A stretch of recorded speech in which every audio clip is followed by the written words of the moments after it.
This is the Mark Reardon Show on 97.1 FM Talk.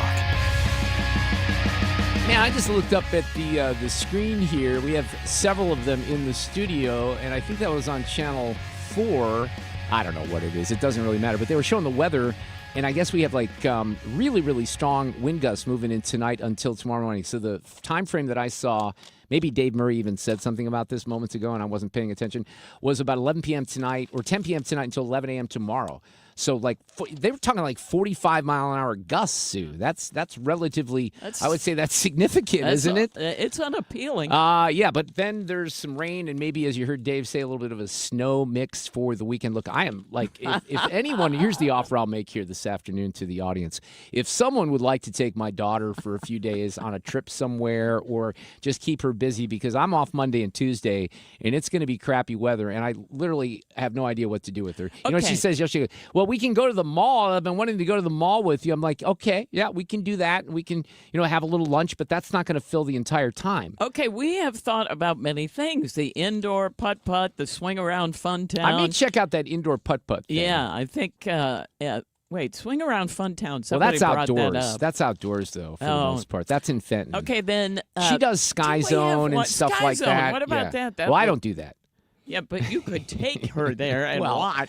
Yeah, but it's not fun for her unless she's got her friends, and most of the friends, some of them have spring. It's just one of those things that the audience doesn't care about, but I care about, but I just started to talk about it here this afternoon. There's far more important things, but I won't be here on Monday and Tuesday one way or the other. We do get bowling. Fred back next week. What about bowling? You know what? That's not a bad bowl? idea. That's not a bad idea. And, roller skating. Remember we did I'm not doing that. You saw me do that. There's no way I'm doing that again. Again, it might not be about you. We'll keep it busy. We'll figure some things out. Maybe I'm in a little bit of a pissy mood here as we start the show because, and I knew this was going to happen too. Mizzou was in the SEC tournament. They played Kentucky earlier today. They were down by, 10 points, 12 points, whatever it was.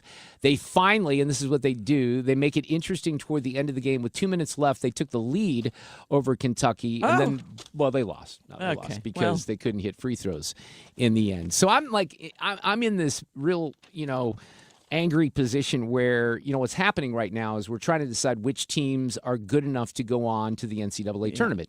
And then, of course, there's the NIT tournament for all the teams that suck and can't go to the NCAA tournament. So I'm at the point where Mizzou's lost 3 in a row now, and they were looking pretty good at the end of the season. They had 2 really good upset wins, Vanderbilt, Tennessee. Then they lost to Arkansas, and they lost to Oklahoma, and then they lost today. So I don't even care if they get in because you're going to have a hard time proving to me that this is a team that can do anything in the NCAA tournament if they lose 3 in a row. I mean, if you're doing your brackets and you're not doing your brackets with, your favorite teams or colors or something like that, you look at a team like Mizzou, and they're absolutely going down in the first round because they have lost the ability to win games. And I was telling James O'Sullivan, one of our producers, this is still one of my favorite stories ever from, this goes back 30-something years. I'm guessing this was 1994, right in the middle of the 1990s, but I was covering the Missouri Tigers. Norm Stewart was the coach, the legendary coach Strom and Norman. I knew Coach Stewart very well by this time, but I worked at KFRU Radio, and, I think this still happens today at smaller market radio stations too. So if someone calls a radio station right now, producer answers the phone, says, what do you want to talk about, puts you on hold, etc. They have a system where if you just dial the phone number, it goes right in and it puts you on hold, and then the host sits there, they press buttons. You have no idea who you're going to talk to, right? Right. Because no one is screening that phone call. It's not an ideal thing to do.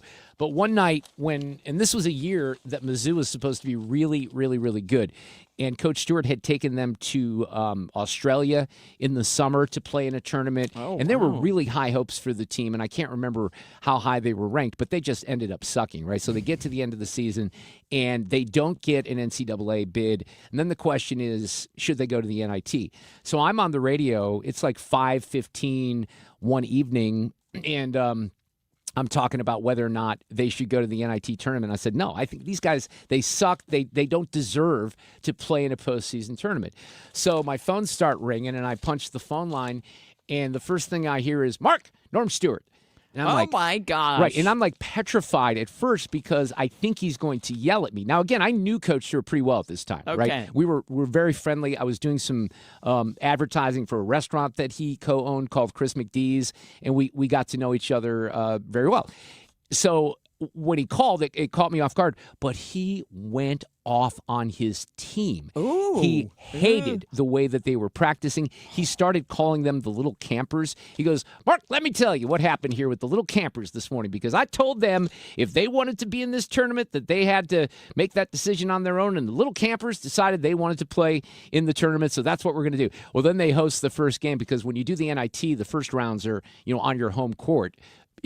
Maybe you're visiting court, but, it's not at a location that is see what you mean. outside. Like we have the NCAA regional games here next weekend, right? To send teams to the Sweet 16. In the NIT, they don't do that until you get to Madison Square Garden for the finals, right? So, of course, Mizzou decides to go to the NIT, and they lose, and they just get smoked in the first round. That's what the and campers it was embarrassing. want. That's what the campers want. But I love that story. I wish I had that audio of Coach Stewart. I really do.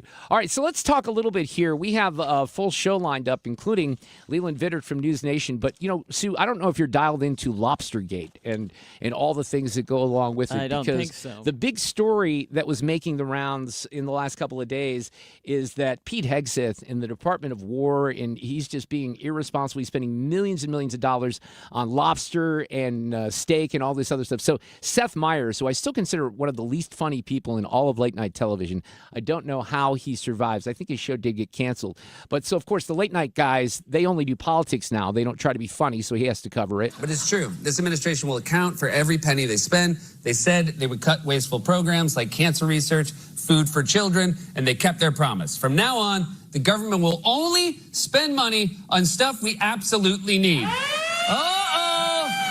That's the late night sarcasm alert. Oh, listen to him jokey here. Sarcasm detector that closely monitors my tone and speech patterns to decide if I'm being sarcastic or not when I'm setting up a clip package. And based on how loud that was, I'm guessing the clip we're about to watch might just prove the opposite when it comes to wasteful spending. Okay, well, it doesn't, but we'll get to that in a second. Today, we got reports that initial estimates showed Trump's war cost American taxpayers $5.6 billion in just the first 2 days. At the same time, a new report from an external government watchdog finds that Pete Hegseth's Pentagon was already on a massive spending spree before the war began, dropping $15 million on, wait for it, if you haven't seen this story, look it up, steak, and another $6.9 million on lobster tail in just the month of September. They spent $15 million on steak in 1 month? Who are you, Sterling, Cooper, Draper, and Price? By the way, I'm watching Mad Men again, so at least I get that. But then there's Paul Begala with Scott Jennings on CNN. He has spent $15 million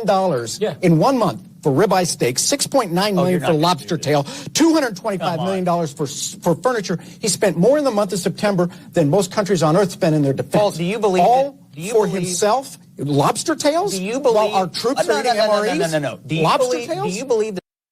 That doesn't even make sense. And Jennings will point that out. He acts like they're acting like Pete Hegseth bought this for his personal, consumption. The Secretary of Defense is personally eating all the lobster. Well, he can't eat 16. Troops. Oh, really? The troops are getting lobster. Frequently. Brothers D-Fact has steak and lobster. How's your steak and lobster? All right. Damn, you're decent. How's yours? I'm ready for war. We're going to war. Theater. My God. Troops who are going to war. Oh, my God. Great meal. You know that. They're getting lobster. You are so full of it. Listen, you're going to get killed over this. Internet, do something. I might have to double it. Well, the internet did do something, and here's Selena Zito, because Paul Begala was so wrong on this, and I'm waiting for an apology. So if you've ever covered the military or served in the military, or if you have family or friends in the military, this would not be a shocking story. But if you've never been in that situation, I guess I might have reversed it there. If you have been in a situation where you've served, you covered the military, you know this happens all the time. But it's common practice for us to provide these special meals to our servicemen and women at least once a week, and it has been for decades. And Selena says, I did my due diligence to prove my point to anyone who doubts my accuracy. In 2009, when Robert Gates was the Secretary of Defense during the Obama administration, I present you with a story from a reporter who was embedded with the soldiers. And that reporter said the lobsters and crab legs are shipped from the U.S., driven down on a refrigerated truck from Bagram. On seafood night, the crew serves up 400 of the tasty tails, 130 pounds of Alaskan king crab legs, 135 pounds each of shrimp and scallops. And she offers a link. And here's a story from 2024. And this is just a couple of years ago. Lloyd Austin was the Secretary of Defense. Joe Biden was the president. The military spent $103.7 million on meat, fish, and poultry, including $16.6 million on ribeye steaks and 147 orders of lobster tail for $6.1 million. Orders of blueberries, ice cream, and donuts exceeded $100,000. So here again, you have a media that is only going for one thing, and that's Trump derangement syndrome and going after the president. There's no balance. There's no context in what we're doing here. So it's embarrassing, and it really is. You have members of Congress that are tweeting this out. I mean, Seth Meyers is one thing, but there's people in the know, like Paul Begala, of all people. If you listen to that clip, he made it seem like, I don't know how anyone could be this dumb, but apparently he is, that it was Pete Hegseth ordering all these things for personal use and not for the troops. The bottom line is this has happened for years. They do it for the troops. The only reason it's a story right now is because Trump's president. Traffic from the 97.1 FM Talk Traffic Center. MoDOT saying watch out for road work southbound 67 past Old Halls Ferry. They've got the right lane down. And in general, we're okay at this hour if you are westbound on 70. Just a little bit of volume at Jennings Station Road and at Highway K and Wentzville. 64 moderate volume Hampton out through McCausland, and then again approaching 270 and at Lake St. Louis Boulevard. And northbound 270, a little slow at 64, southbound slowing at Olive and at Doherty Ferry. 55 slowing at Bates. And there's some volume westbound 44 in front of the Arch Grounds in the depressed section. We look fine on the Poplar Street Bridge. I'm Sue Thomas with traffic. This report brought to you by Artistic Decks on 97.1 FM Talk, St. Louis Conservative. Spring is here. Don't wait until June to fix that old deck. Artistic Decks is offering rollback prices and expert craftsmanship for our 25th year. A-plus BBB rated TimberTech Platinum installers. Artistic Decks, making dreams affordable. Call 314-280-0821 for a free consult. Beat the spring cleaning rush and call our cleaning heroes at Zero Res. This month, buy one, get one room of carpet cleaned for free. Unlimited rooms of carpet. Visit ZeroResSTL.com and tell them 97.1 sent you. According to MasterCard, nearly half of small businesses have been a victim of a cyber attack. As cybercrime escalates, ThrottleNet is calling on businesses to strengthen their security posture by taking a free online IT security audit right from your desk. This 3-minute online assessment provides an immediate score to see security gaps and vulnerabilities in your network. For 26 years, ThrottleNet has supported your business IT everything right here in St. Louis. In fact, no client of ThrottleNet has ever paid a ransom. So visit ThrottleNet.com/971 to take the free assessment today. Hey, it's Mark Reardon. If you're nearing retirement or already retired, call my friends Thomas Helbig and Bob Kershaw with the Retirement Advisory Group. They'll show you how linking to the market is much safer than owning the market for your retirement savings. They're the official financial advisors of my show. Go to retirementkey.com. Don't get lulled into believing the IRS is getting soft. It's just the opposite. Hi, this is Lance Drury with the Lance Drury Law Firm. We are being told by IRS collection officers that their higher-ups are demanding that they get more aggressive than ever. So don't ignore them any longer. Level up. If you have unfiled returns, unpaid taxes, levies, or liens, call me, Lance Drury, today and let me get between you and the IRS. I'll protect your rights. At the Lance Drury Law Firm, our practice is focused 100% on fighting the IRS. Remember, IRS problems are legal problems, and they need to be handled by an expert attorney who's done it for decades. So call the Lance Drury Law Firm today. We're local. Our office is right here in St. Louis. Call 314-260-6120. Visit Lance, DRURY law.com to schedule your free consultation with your local tax resolution law firm. The choice of a lawyer is an important decision and should not be based solely upon advertisements. Do you owe $10,000 or more to the IRS like Mark? I've been doing home remodeling for 30 plus years, but the economy crashed. I wound up losing my home, losing my job, and on top of that, owing the IRS a ton of money.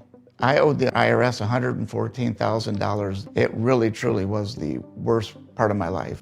Then Mark found tax relief advocates. On news radio, I heard about TRA, And I thought, what's the worst that could happen? So I picked up the phone and I called them. When it was all said and done, TRA settled my $114,000 debt for $100, and I'm telling you, I was ecstatic. Could not believe it. Would recommend TRA to anyone. If you owe 10 or even hundreds of thousands of dollars to the IRS, don't lose hope. Do what Mark did and call TRA for a consultation. But TRA did. They gave me a second chance, and I'm forever grateful. Visit TRA.com or call 800-491-9914. 800-491-9914. That's 800-491-9914. Mark Reardon, Sue Thomas. This is The Mark Reardon Show.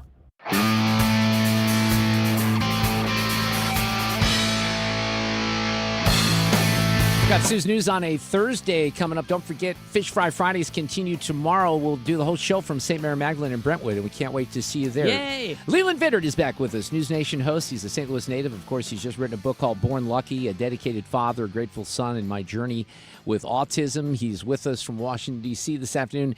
Leland, how are you? Doing well. Never for a lack of things to talk about. There's that prayer, may you live in interesting times, and sometimes I guess I think things are a little too interesting right now. Yeah, there's a lot going on. There's no doubt about that. Let me ask you, let's start with Iran. And, obviously some of the reporting has been about this girls' school that was allegedly hit. And I'm seeing a lot of folks post about that on Facebook and on Twitter. Obviously, these are folks who are not supportive of the U.S. effort. And they're kind of focusing on that and not some of the other aspects of this. To me, that's still one of those situations where we don't have all the information yet. Am I wrong about that? No, you're not wrong. We don't have all the information. When it comes to, and this is the story that allegedly a U.S. Tomahawk missile hit a girls' school in Iran. Now, the reporting is that 160 or 170 girls were killed. If any part of that story is true, it is tragic that 170 girls were killed. Tragic. If the United States was behind the attack, even if it was obviously accidental, also tragic. What it is missing is a few pieces of context. One is, in order to believe that sentence, you have to believe everything the Iranians are saying, including about the death count. I'm old enough to remember when the Israelis allegedly bombed a hospital and killed 500 civilians. Turned out nobody died. That's right. It was actually an Islamic Jihad rocket that misfired. So forgive me for being skeptical when terrorists are trying to tell us how many of their innocent civilians we killed when they're targeting our civilians. That's number one. Number two, it completely lacks the context that we're different. The Iranians target civilians in civilian facilities, airports, hospitals, whatever, and America goes way out of its way not to target civilians. There is a difference when it comes to intent. Number three, and this is where I think people are the most lost on this. War is tragic. If you want to blame somebody, blame the people who put the girls' school inside an Islamic Revolutionary Guard base. Yeah, I think that's important context. To me, yeah, and that's completely left out. Of course. Now, look, you know this region very well. You were reporting from the Middle East as far back as like 2010, weren't you, Leland? Correct. I was a foreign correspondent for 4 years. So it's hard, even for someone like me who follows this and has over the decades, but for the majority of the American people, the geography, they hear the Strait of Hormuz, they hear some of these things, they don't really know what's going on. They hear about the mullahs and, the proxies and all that stuff. So how would you describe the situation that we're in right now? And maybe talk about it from what they might know inside Iran right now, which might be kind of limited. Well, unquestionably, what people know inside Iran is limited. And I think there's also a situation that we're in where the Israelis and Americans thought the Iranians were going to rise up much quicker, that there was going to be a much more aggressive move by the Iranians, the Iranian population. Right. That has not happened yet. And I think we're also realizing, and this is something that we talked about back in 2010 when I was reporting the Middle East and going back all the way back to the 80s, that the Strait of Hormuz was a real weak point in any American war plans or Israeli war plans. And that is proving true. This just got real. Between the attack in Detroit, so the threat and growing threat of Islamic terrorism domestically, and the closure of the Strait of Hormuz, you have a situation where the war became a lot more real for most Americans, right? Because of gas prices, because of likely more U.S. casualties to fight to open the strait, the possibility of ground troops to go ahead and take the Iranian coastline and root out the IRGC bases that are taking pot shots at tankers, on and on and on. All that said, I think the easy answer to that analysis is, well, we shouldn't have started this war, right? It was a mistake. I go the other way. It's proving why we needed to start the war. It's proving why we had to take the Iranians on our own terms rather than theirs. If this is a group that has sleeper cells in the United States, is going to hold the world's oil hostage, and is then going to double down on trying to get a nuclear weapon, that's a regime that must be taken out. Absolutely. Leland Vittert back with us this afternoon. You see a show on Balance on NewsNation every weeknight. What do you make of, I guess we can call it Lobstergate at this point? You know, the reporting came out that there was a lot of money, millions of dollars spent on lobster and great meals for the troops. Apparently this is something that is not new, surf and turf night. It's been around for a while. Some people are trying to make it seem like Pete Hegseth ate all the lobster tails, but that's not what happened here. But thoughts on that controversy that has bubbled up? So this is the reporting that the Pentagon spent however many millions on steak and however many millions on lobster. It was funny.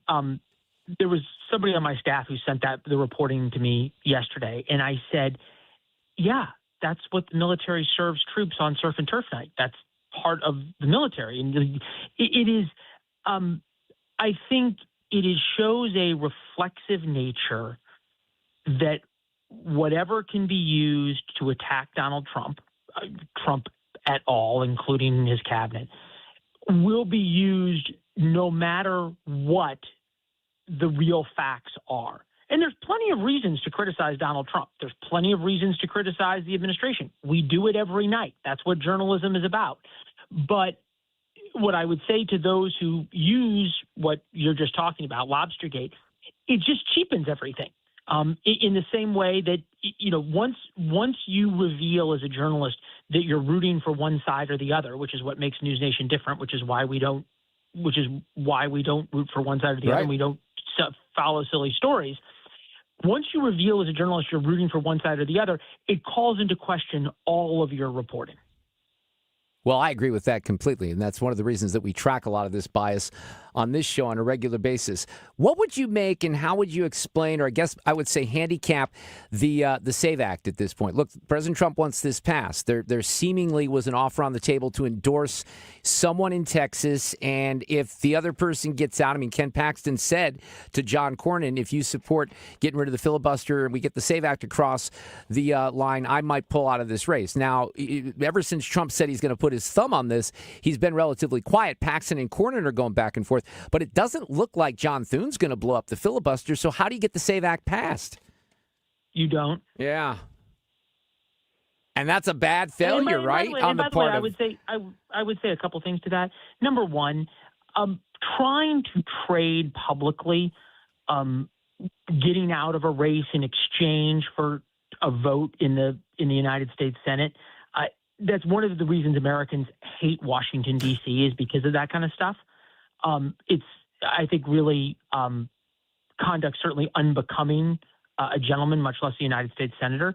But number two, and I think this is something that has been lost, what is going on in Texas and the fact that the Republicans are now going to have to spend $100 million to protect what should be a very safe seat is another example of colossally unforced errors by Republicans. I could not agree with you more. I really couldn't. And it's just frustrating, right? And that's one of the reasons I was hoping that, you know, there would be an endorsement and someone would step out just because of the resources and how you could allocate resources much differently in different areas. So, look, they get themselves into this trouble, and I guess they're going to have to figure out how to get out. Have you covered, by the way, on a media topic, Leland, and I apologize for not knowing this, did you cover at all the controversy over the CNN tweet about the two Pennsylvania teenagers crossing into New York City Saturday, all that nonsense? Did you touch on that or not?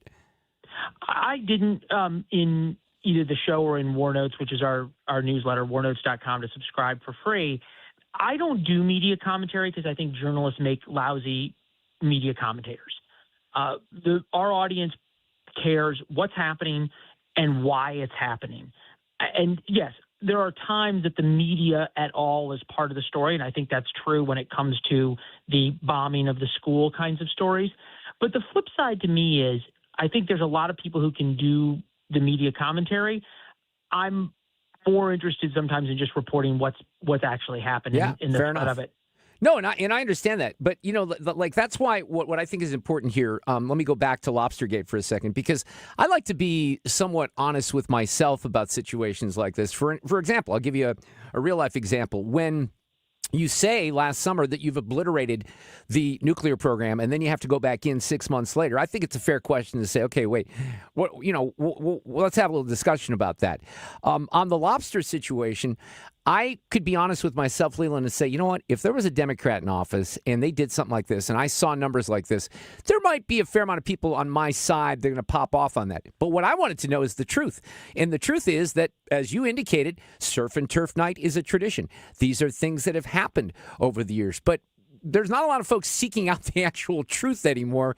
And that's why I appreciate what you guys are doing at NewsNation, because everyone puts their finger on whatever they think their narrative should be and they run with it. Well, that is the difference, I think, with NewsNation. You have a role to play in this, and you do it very well. It's why your ratings are so high in St. Louis, and you continue to have the influence and trust of your listeners that you do. What we do is different, right? I don't cheerlead either side.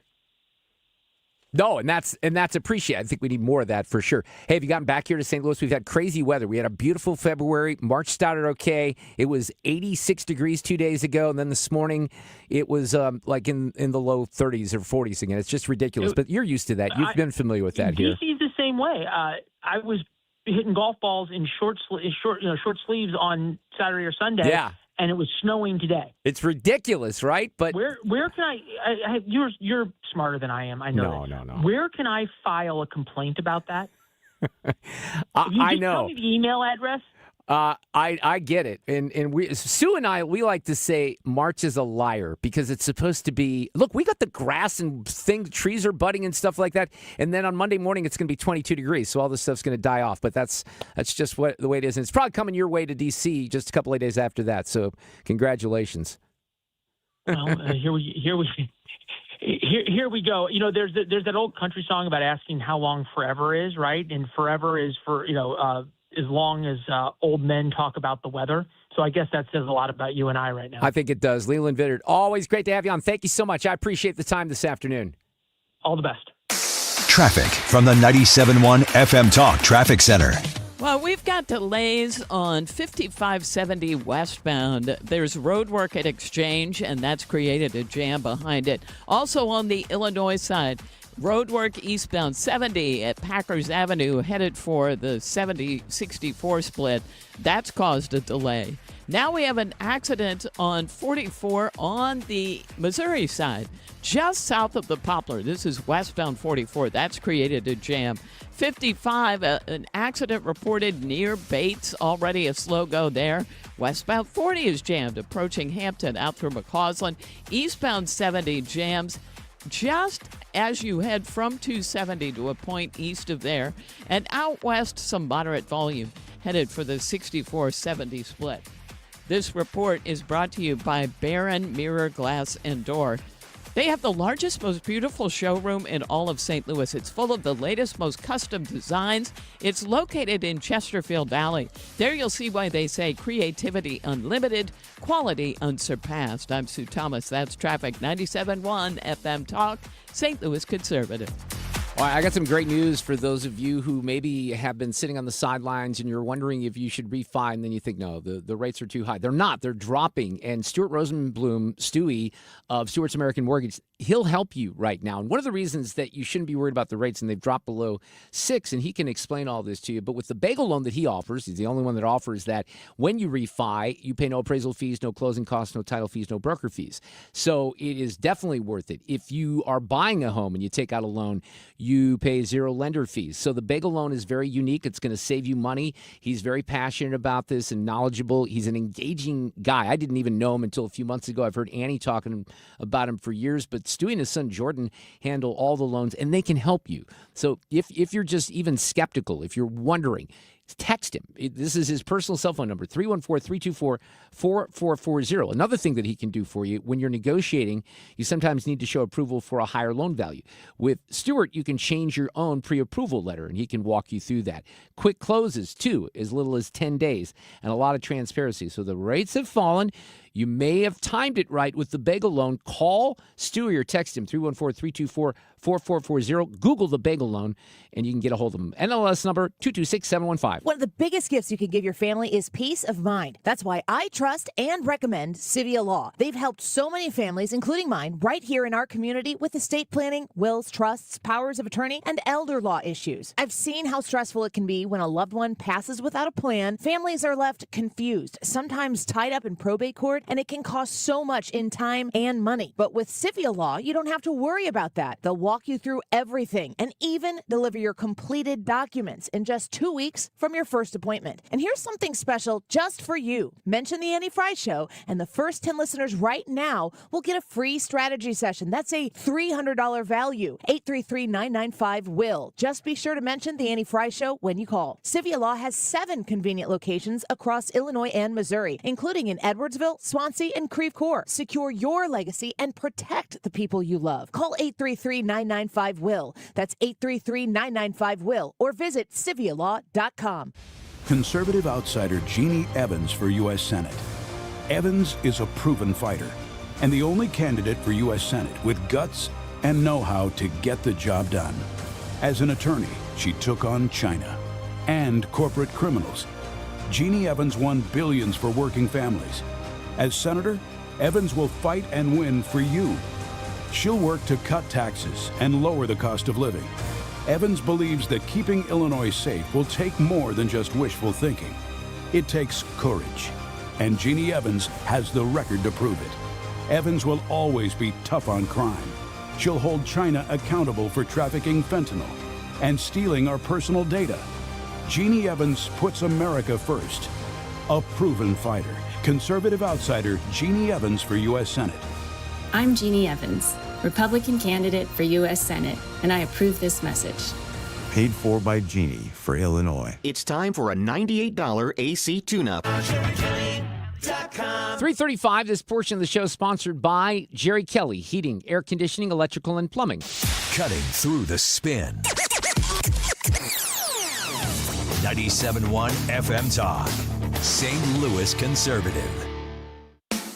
Just when you think you're making some progress on some of this trans nonsense, you get a story like this. So Brooke Slusser, we've talked about her before. She played volleyball at San Jose State University, and she had to, share an apartment with Blair Fleming, another teammate who was trans. And she kind of started talking about how this, when you start thinking about what happened, isn't so cool. It's just the fact that it's like you find out you're like just chilling in a bed with a man that you had no idea about. It doesn't even go into the fact that, like, it's not like we were on top of each other snuggling or something. It's just the fact that I'm unknowingly sharing a bed at that time with a man.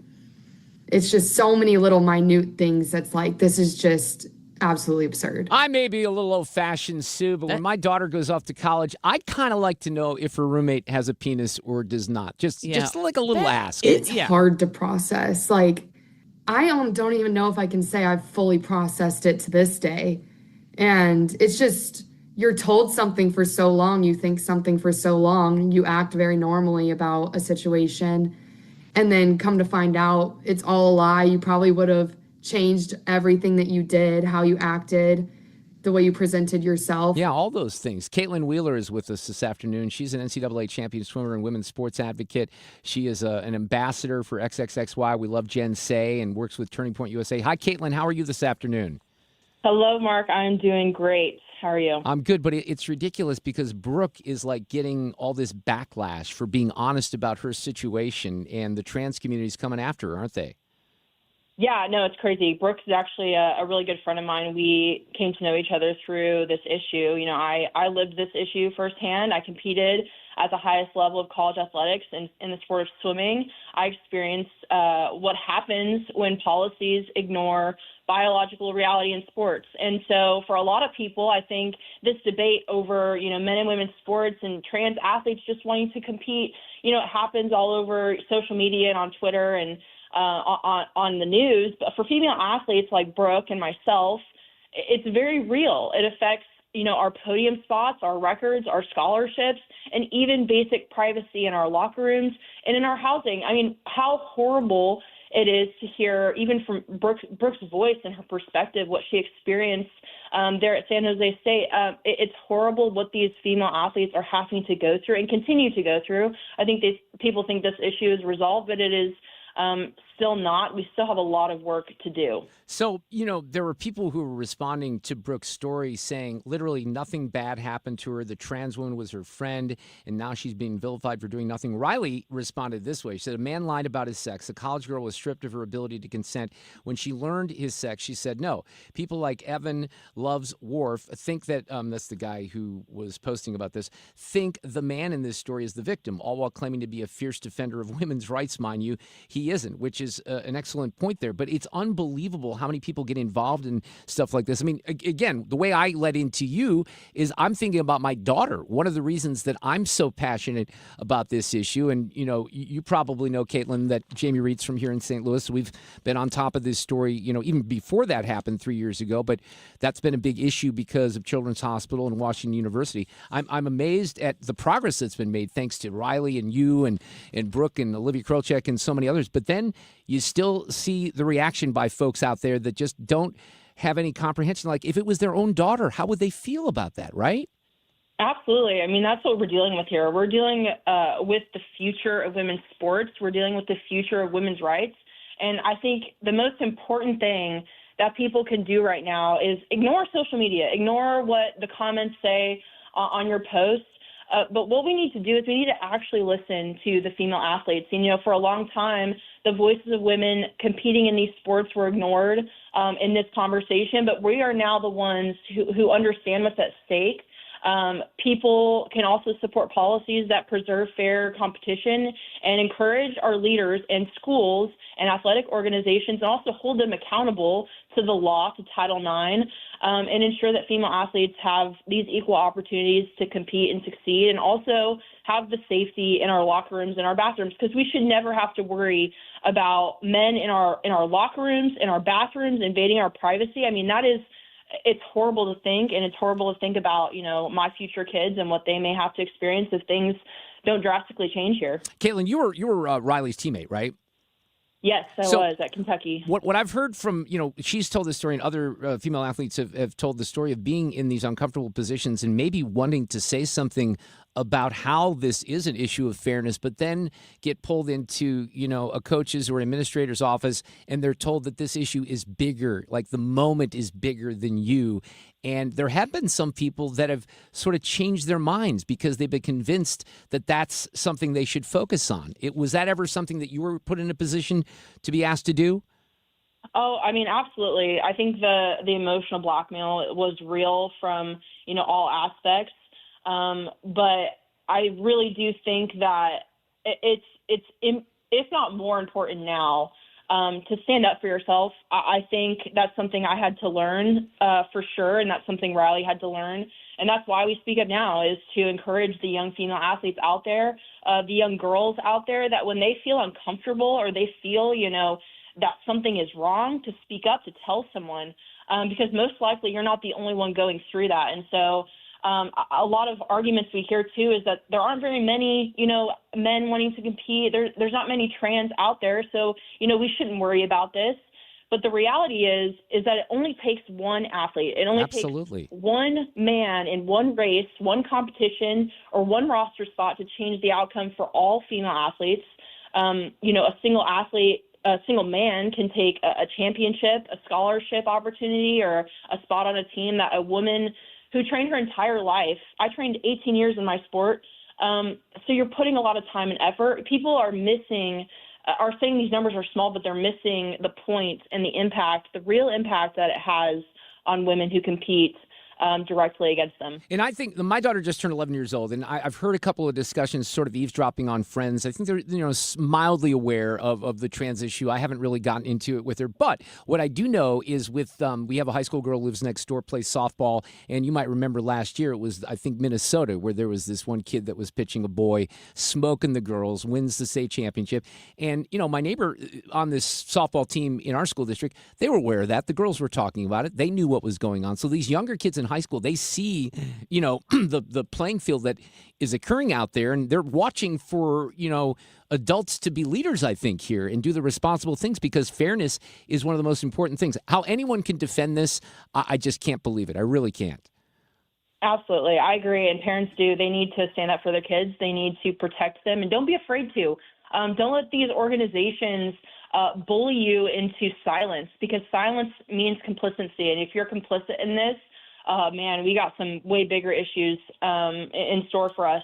But I think we need to get back down to science. We need to get back down to truth and get down to the reason why sporting categories were created in the first place.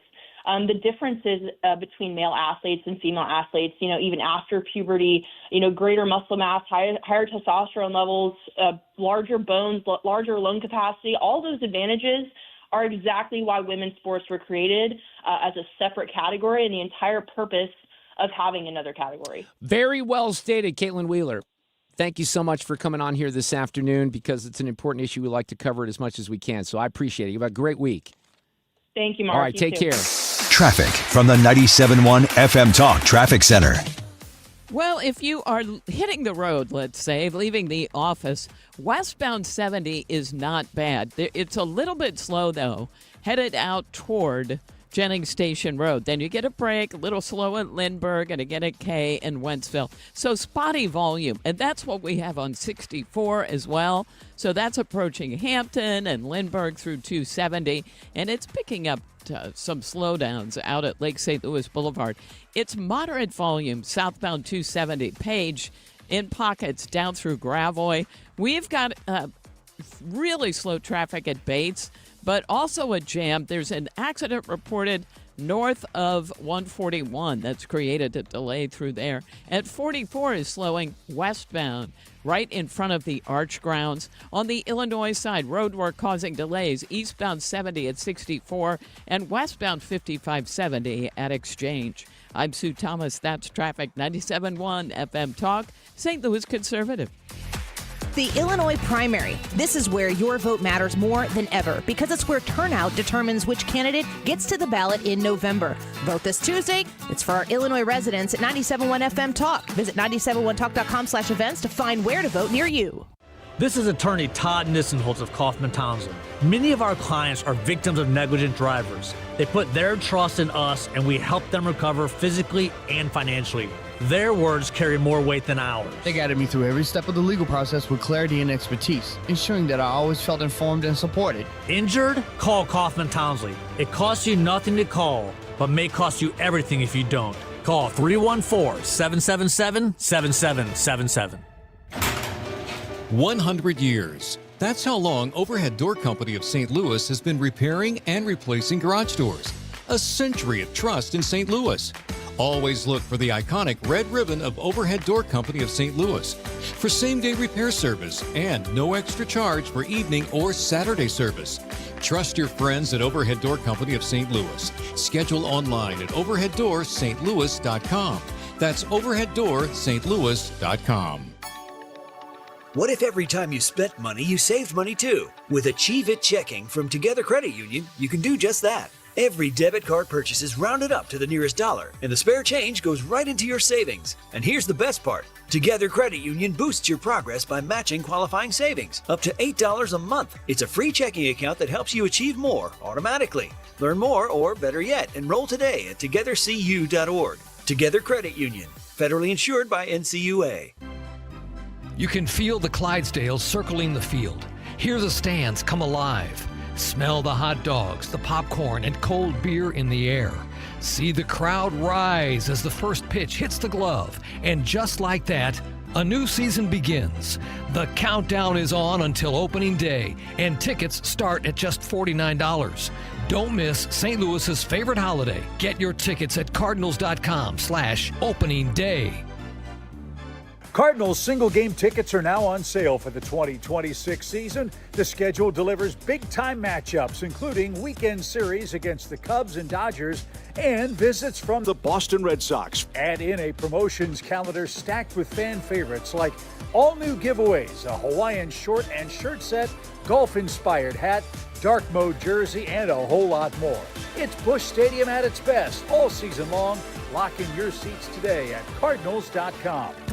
Wait, Corey from Air Comfort Service? What are you doing in my basement? Standing behind our work. It's 9 p.m. At Air Comfort Service Heating, Cooling, and Installation, we take pride in our work. If you need heating service, no matter the time of day or night, we're here to help with 24/7 emergency service. So you're just going to stand behind my furnace? Yeah, pretty much. Can you hand me those paper towels then? Absolutely. For heating service or HVAC maintenance, visit aircomfortservice.com. That's aircomfortservice.com.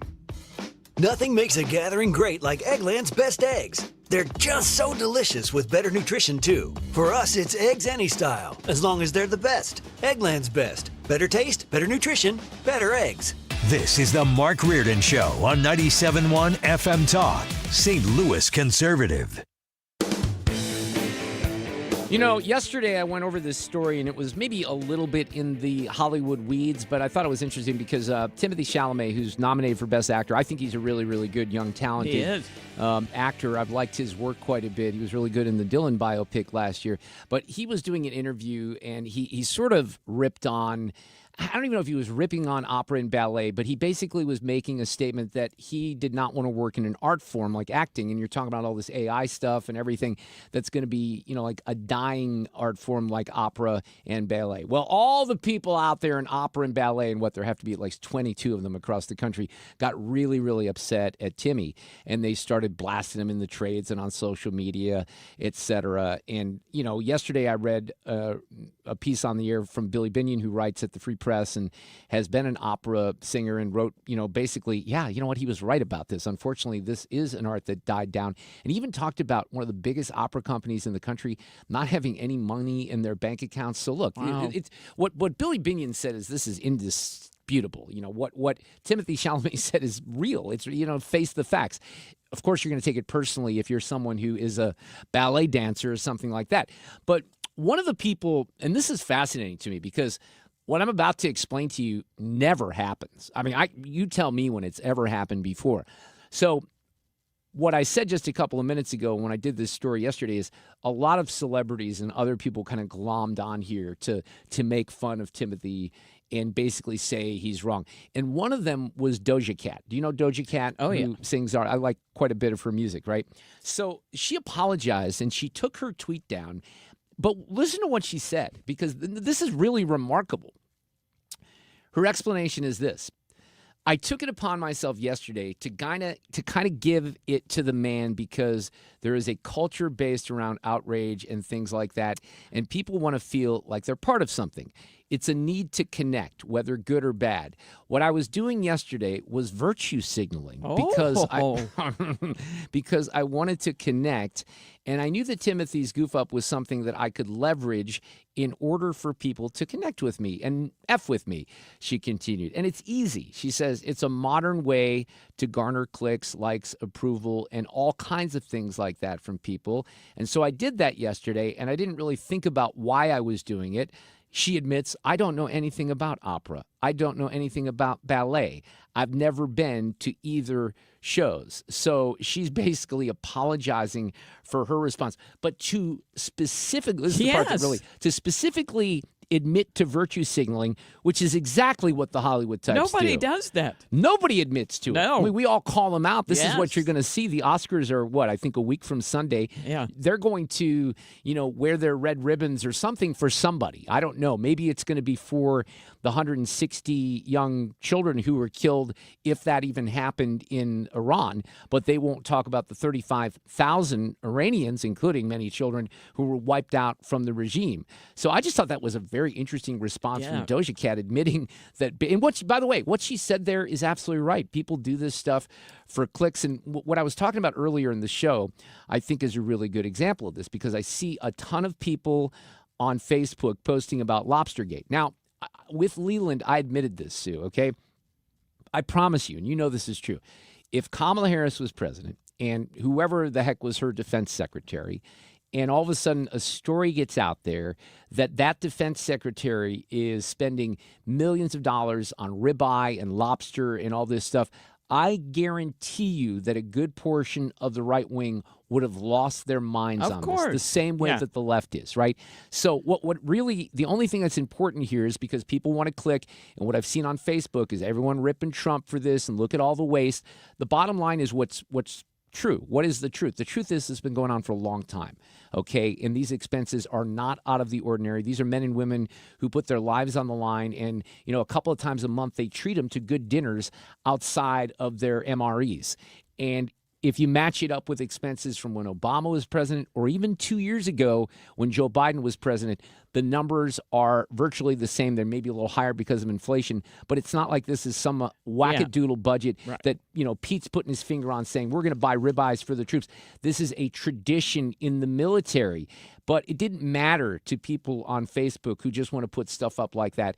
And it's just like anything else. There's never going to be an apology. These people aren't going to take it down or, you know, say, oh, yeah, I was kind of wrong about this. Maybe you should look at it from a different perspective. Now, having said that, I don't, and I said this from the very beginning of last week, I do not think it's unreasonable to ask legitimate questions about the cost of this operation, because we are spending billions and billions of dollars. Now, you can make the case, and I'm sure that Mr. Trump and Hegseth would make the case that there's a lot of ROI here, and perhaps there is for the world. I thought that one time in the early 2000s about Saddam, and, you know, some of that was proven wrong, so I've been a little bit more cautious. So I think the issue of spending in the Defense Department, completely legitimate.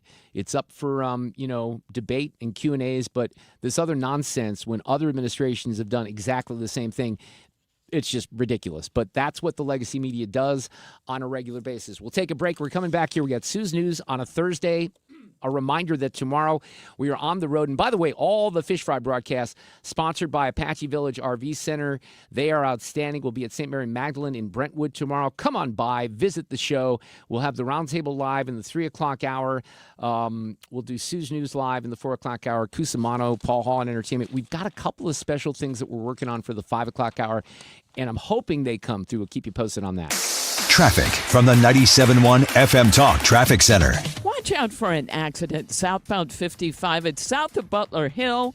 2 left lanes are blocked and traffic is jammed back through 270.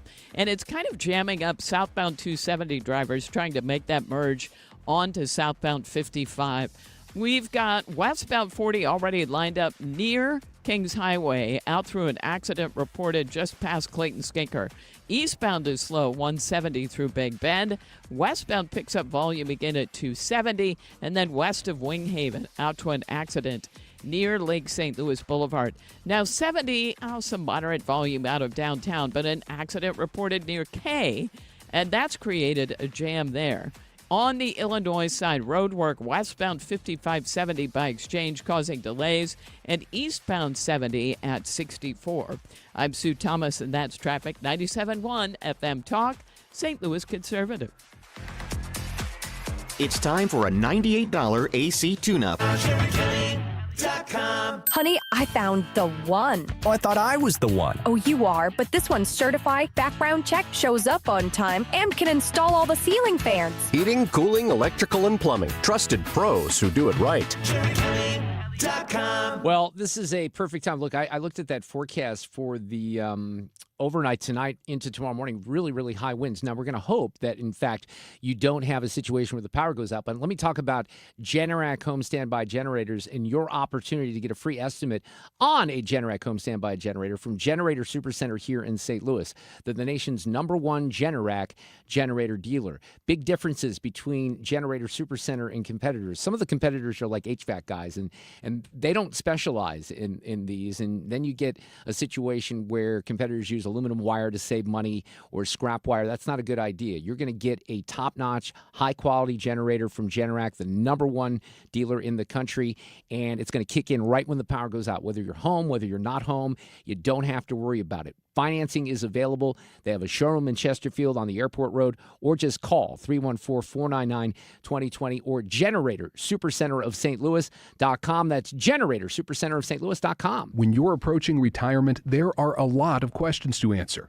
Do you have enough money to fund your income for life? How should you claim Social Security? And what's your plan for health care and long-term care? Hi, I'm Eric Robert, Director of Investments with the ClearPath Wealth Management Group at Stifel and host of On the Money Saturday mornings at 11 on 97.1 FM Talk. Don't leave your retirement to chance. It's crucial to understand and address relevant risks before you retire. Our team can help you get organized, guide you through critical retirement decisions, and create an investment portfolio designed around your needs. To schedule your free retirement plan consultation, go to clearpathinvesting.com. That's clearpathinvesting.com. Or call us at 636-695-2650. That's clearpathinvesting.com or 636-695-2650. Stifel Nicholas and Company Incorporated, member SIPC and NYSE. Wesley Financial Group is not a law firm. Ask yourself this question. Is it really worth holding on to that timeshare that you know you need to get rid of? Here's the truth. The average maintenance fee just went up over 17%. That could have been 117%, and there's nothing you can do about it. When you buy a timeshare, you give them a blank check for annual maintenance and assessment fees. I'm Chuck McDowell, founder of Wesley Financial Group. For 15 years, I've helped over 50,000 families cancel their timeshare. Not sell it, not transfer it, cancel it. Did you buy a timeshare because they told you it was a great investment and your maintenance fees would never go up? That's a lie. Are you ready to get rid of your timeshare once and for all? Simply call us and I'll send you our timeshare exit kit that explains all your options for cancellation. Call Wesley now for your timeshare exit kit. 800-885-3100. 800-885-3100. 800-885-3100. KFTK FM Florissant from the Kaufman Townsley St. Louis's Injury Lawyers Studio. Call 314-777-7777. That's 314-777-7777. A terrible thing on Lisa Brady, Fox News, after a synagogue was attacked in Michigan. I want to send our love to the Michigan Jewish community and all of the people in Detroit area. The president speaking a short time ago, an armed man ramming a car into Temple, Israel in West Bloomfield Township, where security guards fired as he drove down a hall, hitting and injuring one of them, the vehicle catching on fire. The suspect is dead. Law enforcement sources just telling Fox the vehicle used in the attack was registered to a naturalized citizen from Lebanon who lives in Dearborn. A deadly shooting hours earlier at Old Dominion University in Virginia is now being investigated as an act of terrorism. One person was killed, 2 others wounded, including members of the ROTC on campus. The gunman, who is dead, was a former Army National Guard member, originally from Sierra Leone, who had served time in prison for attempting to provide material support to ISIS. The FBI says he was subdued by students. No official word yet on how he died. Israel launching a new wave of airstrikes on Tehran, hours after Iranian state media released a statement said to be from the new supreme leader. Iran's Notably, those comments were not on camera. It was a written statement that was read, which continues to fuel speculation about his health. Fox's Nate Foy, Mojtaba Khamenei says Iran will keep targeting U.S. bases in the region and control the Strait of Hormuz. Iran's security chief has a message for President Trump. He posted on X saying that starting wars is easy, but they don't end with just a few tweets. He promised to make the U.S. pay a price for Operation Epic Fury. And President Trump says Iran is paying a price for terror and hate. Our military is unsurpassed. There's never been anything like it. Nobody's ever seen anything like it. Adding they're doing what has to be done. America is listening to Fox News. It's tax season, and at LifeLock, we know you're tired of numbers. But here's a big one you need to hear. Billions. That's the amount of money in refunds the IRS has flagged for possible identity fraud. Now here's another big number, 100 million. That's how many data points LifeLock monitors every second. If your identity is stolen, we'll fix it guaranteed. One last big number, Save up to 40% your first year with promo code NEWS. Visit LifeLock.com for the threats you can't control. Terms apply. Here's a tale of Tina searching up and down for decent GLP-1s, but got spun around. Tell GoodRx Rodin, hey, we got something new. GLP-1 prescriptions, all FDA approved. Brand name meds, no flags that are red. Clear pricing from the start. None of those hidden fees in your cart. Delivered to your door or pick up same day. Darn tootin'. Save time and money on prescriptions. I'll put it to goodrx.com/weight loss. GoodRx is not insurance. Air Comfort Service, heating, cooling, and insulation, weather. Plenty of sunshine out there, but compared to the last couple of days, it's chilly, 56 degrees. Tonight, partly cloudy. The winds turn to the south. It's kind of windy overnight, 45. Friday, partly sunny, windy at 62. And partly sunny on Saturday. Sunday, rain and some thunderstorms, windy and 66. Rain and some wet snow mixing in Sunday night as we dip to 22. This is 97.1 FM Talk. Chief Meteorologist Dave Murray. This hour of the Mark Reardon Show is sponsored by Gamma Tree Experts. Your trees deserve the best care. Call Gamma Tree Experts. This is the Mark Reardon Show on 97.1 FM Talk. Well, we still have a long way to go in this show. 2 more hours. Tom Ackerman, who is sports director over on the other side of the building at KMOX, is down in Jupiter. He's going to join us at 4:30 for his thoughts on not only college basketball, but spring training. We're getting real close here to opening day, and Tom's been down there for a couple of days. David Strom from hotair.com. And my friend John Ziegler in the 5 o'clock hour. We'll get an update on the Players' Championship. It's been so fun to see the balls going into the water at the Island Green on 17 because, Sue, it just makes amateurs who hit balls in water all the time feel better. Remember what Dan said yesterday about the number of balls? I can't even remember what he said. It but was outrageous. When they go into that pond at 17, it's a gazillion balls. Yeah, he said like 100,000. Yeah, I think it was higher than that. I do. Yes. Our next guest needs a special introduction because he is got an official position. That's the royal fanfare here. Mark Sutherland is His Majesty's Honorary Consul of Great Britain and Northern Ireland to the state of Missouri. He joins this afternoon. Mark, how are you? I am lovely, peasants. Yeah, thank you. That's the proper way to address us as well. No, Mark got in touch with me because you've got some cool things that are going on in Defiance. You live out there. You have the Stone Ledge Distiller in Defiance, and I did not know this until you told me, so I figured we'd share this with the audience. You have a big St. Patrick's Day event going on, right? We do. So Saturday at noon is going to be one of the largest and most funnest St. Patrick's Day parades in the region. So if anybody's not familiar with Defiance, we're about 15 minutes from Chesterfield or 15 minutes from Lake St. Louis, but a big parade. And then throughout town, the entire day, there's going to be live music, drink specials, great food, places like our Stone Ledge Distillery or Circle 6 or Good News Brewing, Saddles Social House, Defiance Ridge Winery. So usually right around 15,000, 20,000 people will come out and enjoy the day. It's an absolutely fantastic, fun time.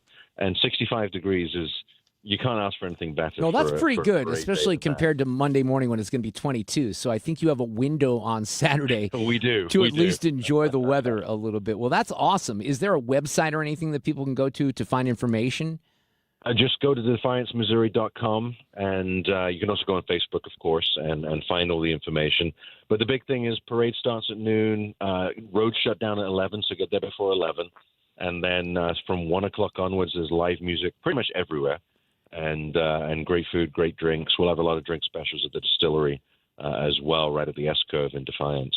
Well, you know that this is one of my favorite parts of Missouri, and there's plenty of parts of the state I've never, touched my feet down on. But I used to ride my bike out there quite a bit, and I just love it. I've always said that you could take someone, blindfold them, drop them into like Augusta, Defiance, ask them where they are, and I don't think they'd guess Missouri. No, not at all. I mean, it's a beautiful countryside. The Ozark Highlands are absolutely fantastic. 200-plus years history of distilling, which I'm particular with, but it's just absolutely beautiful. I fell in love with it when I first came to Missouri. I love what the outdoor economy in Missouri has to offer, and I think a lot more people should experience it as well. My plan, because I have my daughter for spring break a couple of days next week, and we didn't have a trip planned, was to go to Augusta and do the Katy Trail on Monday. But it's only going to be in the 20s, so I think we're going to change that plan. But I always love, going down and seeing all the people. And, motorcyclists love that area, too, because it's just so beautiful to get around in. And, yes, I was one of those annoying people in spandex in the past that you hated out there. But I mainly, those of us who ride out there, we love it because it's so beautiful and it's so peaceful. Mark is also involved in the Spirit of St. Louis Air Show, and that's coming up pretty quick on us, right? The beginning of June in Chesterfield. Yeah, so beginning of June 6th and 7th, Spirit of St. Louis Airport. Tickets have been on sale for a while, spirit-airshow.com. But the Blue Angels are coming back. They're made in Missouri, made in St. Louis, FA-18 Super Hornets. The Snowbirds are joining us again for the first time in 10 years. We've got Skip Stewart coming back. We've got the F-22 Raptor. Lots of other performers in the air. It's going to be a 5-hour air show, plus the huge STEM expo on the ground for kids to get up close and personal with science, technology, engineering, and math. Massive static ramp. Veterans are being honored in our Patriots Landing, so you can get on a tank or participate in some of the activities there. But it's a full day. It's a fantastic weekend, Saturday and Sunday. Highly recommend people get tickets soon. They are going fast. And then ticket prices do go up by April 1st. But this is our we've been doing this since 2014. So this is our 12th year of air shows. We do it every couple of years when the Blue Angels want to come visit. And we're excited. And we're in the final stages, the last 3 months of planning. And very, very excited for people to come and spend the weekend with us. I think it's now been 4 years. Mark was the one who invited me to fly with the Blue Angels. You invited me twice over the course of the last 15 years. The first time I chickened out and didn't even apply the application. I'll be honest with you, and I can say this now. One of the reasons I was worried about filling out the application is because I had mental health situation in 2013, 2014, and I knew I'd have to disclose that and everything. But then I got a few more guts, and I did this, and I'll never forget it. And I've always told people I'm glad I did it. I don't think I would ever do it again. I did puke twice, luckily in the bag. But my goodness, that was an experience. But man, I'll never forget. Mark, when he was bringing us in for a landing, I had a great pilot. And he goes, "Okay, so one of two ways we can do this. We can do it like they do in Top Gun, or we can do it kind of the regular way." And as my stomach was churning, I'm like, "Oh man, just do the regular way, please." I do have regrets. I kind of almost wish I would have said, "Just take me down, and I'll see what the consequences were." But, the advice that they gave us was to train for this. Like, it's like running 5 miles. And I did not take the physical fitness advice. And I think my ass got kicked a little bit more than I expected it. But it was a blast to be up there over the clouds for sure. Yeah, they are amazing. The performance they do, 18 inches apart. Crazy. Canopy. Well, that's what he said. Phenomenal. I remember the pilots, I'm just kind of marveling at his maneuvers, and where I got sick is when he took us upside down. He's like, "Okay, I'm going to take us upside down." And that's where I kind of lost it, and I think some gravity was involved there. But as I was, remarking on the skills and the flight and all that, he goes, "Yeah, now imagine doing this when you have, someone 18 inches off your wing." That's unbelievable. 18 inches off his canopy. Yeah, that's even more crazy. Yeah, incredible. All right, the only thing I would say to you before I let you go is... Oh, you English are so superior, aren't you? Thank you, Mark, for coming on this afternoon. Anytime, That's I from Kevin appreciate it. Klein. All right, take care. They do in that stupid show, DTF St. Louis, which, by the way, I think it's pretty stupid. Wait, you've watched more than the first episode. The second episode now. And it's still stupid. Yeah, I don't know. I don't think I'm going to make it through it. I really don't. And you know what? They keep calling the tornado. The whole thing starts with a tornado. They keep calling it a cyclone. That's and annoying. I'm sorry that it gets on my nerves. I mean, it's not nobody in the Midwest. I don't know anyone. Where do they say cyclone? I'm not sure where they say it. And it's such an easy thing for someone in Hollywood. How unaware of the room do you have to be? Unbelievable. Hey, speaking of English people, and I don't think this is really their fault, but I love this band, Mumford & Sons, right? Yes. They got a new record out called Prize Fighter. As you know, I got, upgraded turntable and, cartridge. And Dwayne over at Music for Pleasure has been helping me out. So I have a fair amount. Well, I have a lot of old vinyl. I have a fair amount of new vinyl, but I wanted to get the new Mumford & Sons. So I go to their website, I order Prize Fighter, and then they had Babel, which is one of their, I think it's like their second record, was $15. It was like on sale. And they both were in white vinyl. I'm like, all right, I'm going to get that. So I get the new record. I put it on. So I have records that are from 1975 that don't skip. You know, there's a lot of say. But, you know, sometimes you have defects. So in the first two songs on Prize Fighter, there's a skip, and they happen at the exact same part. So it's not something that's dust or a piece of dirt or something like that, and I've cleaned it up. So the process of trying to get me to get a new record or return is just impossible. So I go to their website. Well, they subcontract this out, and I literally have a sheet of paper that came with the records that has the order number, it has my name, it has my address, all these things. And they tell me, well, we can't find the email address. It doesn't match this email address. So my Mac email address, my Apple email address is very simple. I'll just give it out because it's marktalk@mac.com, right? The same email is marktalk@me.com. It's just an Apple address. They both work the same way. So they're telling me that I don't have an email address that matches the order. I'm like, okay, guys. Well, first of all, there's only two email addresses that it could be. It's the same email address. I didn't order it from something else. I did it through Apple Pay, and then I show them exactly where the charge is. I mean, I could not go further in. You think you're disenfranchised to vote. Good Lord, I'm just trying to put a record on a turntable, and they won't work with me. I'm like, guys, I've shown you the receipt. I've showed you the proof of purchase. And the order number. Right. What do you want me to do? Yeah. They're acting like I still need to provide them with more information. I'm like, now what happens in a situation like that? You're out of luck. You give up, right? Yeah, that's because how they you get work. to the point where I spent $40 or something on this record, and now I just want to give up and just say, okay, I'm going to have a couple of skips on it, and it pisses me off. But that's what, and by the way, I'm almost certain, because it is the case, some of these responses are probably AI, right? Probably. It's not even a person. Yep. So I'm trying to be calm. I'm like, hey, guys, work with me here. I've given you everything. What Amazon would do, this is what the big companies do, they just send you a new one. They don't even have you return it because it costs them more to do that. I know. So, look, these are the struggles of my life, Sue. Oh, this is goodness, hashtag this is sad. radio host problems, right? Worst stressors than anyone has in their life. I get the perspective. I really do. But I thought I'd bitch about it anyway. Sue's News is coming up. Traffic from the 97.1 FM Talk Traffic Center. We've got a couple of jams out there. One is southbound 55. There was an accident near Butler Hill in the left lanes, and that's caused a delay. Now, there's also a jam southbound 170 headed for 64. Look for a slow go that's back through Olive. There's a jam on westbound 40 headed for Clayton Skinker. An accident reported there and a jam past Kings Highway. Now we've got an accident reported northbound 270 south of 40. That's caused delays. And westbound 70, there was an earlier accident near Highway K. Traffic is starting to unwind behind it. An accident downtown westbound 44 near the Poplar Street Bridge.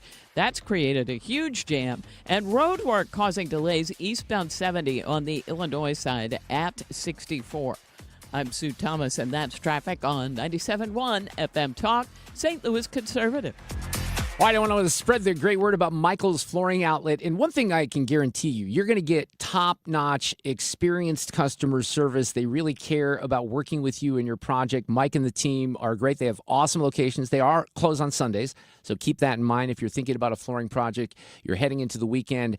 I would always say go into one of the stores because you're going to get to see the products, feel the products, take some samples home, talk to team members. It's a very different experience than going into a big box store and talking with someone who may have been on the job for a couple of weeks. Mike Reynolds and his team literally have decades of experience in this industry, and everyone has different needs depending on lifestyle. I have dogs, cats, and a bunny, and an 11-year-old, so the floors can get scratched up quite a bit. We put some hard flooring in that we removed carpeting from a couple of rooms. It looks fantastic. Mike and the team took great care of this, and we did it on a budget, by the way, and you could get some just amazing looking products and products that really last for great prices, and I think they would blow you away. So if you're shopping for new floors, if you're thinking of new flooring, go right to Michael's Flooring Outlet in Old Town St. Peters, in Darden Prairie, in West County on Olive, and that website has everything you need. IGotFloored.com, Michael's Flooring Outlet. Hi, this is Steve Butts from the Crawford Butts Insurance Agency. In 2026, our agency celebrates a momentous occasion as we celebrate 65 years of service to our clients, a tribute to our founder and my dad, Nor Butts. Our staff is ready to assist you with all your insurance needs. So please call me, Steve Butts, at 314-752-2500 or at crawfordbutts.com. For auto, home, and commercial insurance needs, that's crawfordbutts.com.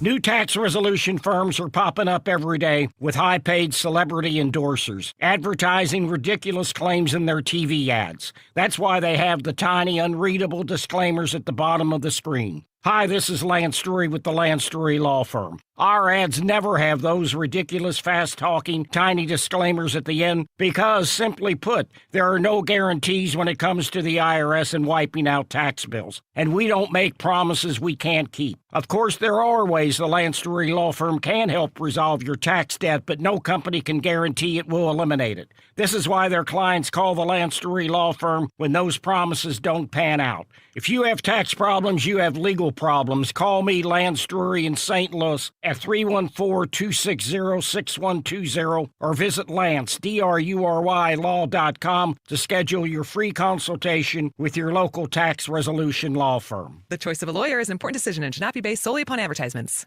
When it comes to planning your retirement, there's a lot to think about. Portfolio management, tax planning, and retirement income just to get started. Steve All and his team at the All Financial Group focus on those things and more. Their goal is to help you achieve your goals. Call 636-230-8824 or online, yourmoneymattersstl.com. Investment advisory products and services made available through Impact Partnership Wealth, LLC, IBW, a registered investment advisor. Insurance and annuities offered through Steve All, NPN number 153-07419. We get it. Attention spans just aren't what they used to be. Heads in social media and eyes on Netflix. But what do people do with their ears? Well, for one, they're listening to audio. Americans spend 4.4 hours with audio every day. Oh, and you want the proof? Well, you just sat through this ad that's now approaching 30 seconds. What could you say to a potential customer in 30 seconds? Let Odyssey put together a media plan tailor-made for your unique marketing needs. Advertise with Odyssey. Visit ads.odyssey.com. You're listening to The Mark Reardon Show, 97.1 FM Talk, St. Louis Conservative.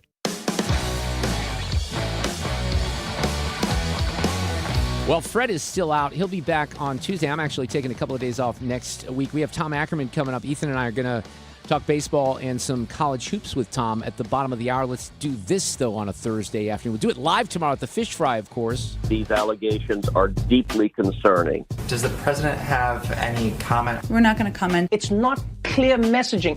No. And now, Sue's News. Brought to you by Sue. Happy National Popcorn Day.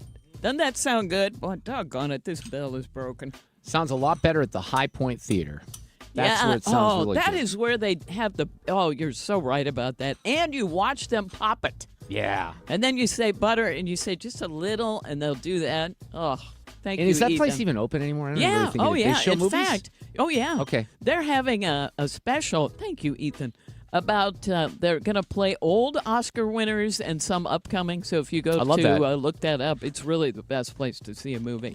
It's also National Baked Scallops Day, which is part of what the troops might be getting. I think that was in the list. Are they baking them or are they sautéing them? Are they searing them? Perhaps. I don't know. Those are good. And you make a lemon butter sauce. Oh, yeah. And no, you've eaten scallops? Yes, Ethan. Mm-mm. And that's one of the ones that I'm like, really? I don't know. Why? They just kind of look gross. Oh no, they're good. I have a hard time with those. Those oysters, I have a hard time with. Well, oysters I understand. I get, but they're good. If some of them, I don't like all oysters, but yeah, I get it. I like an oyster to be cooked.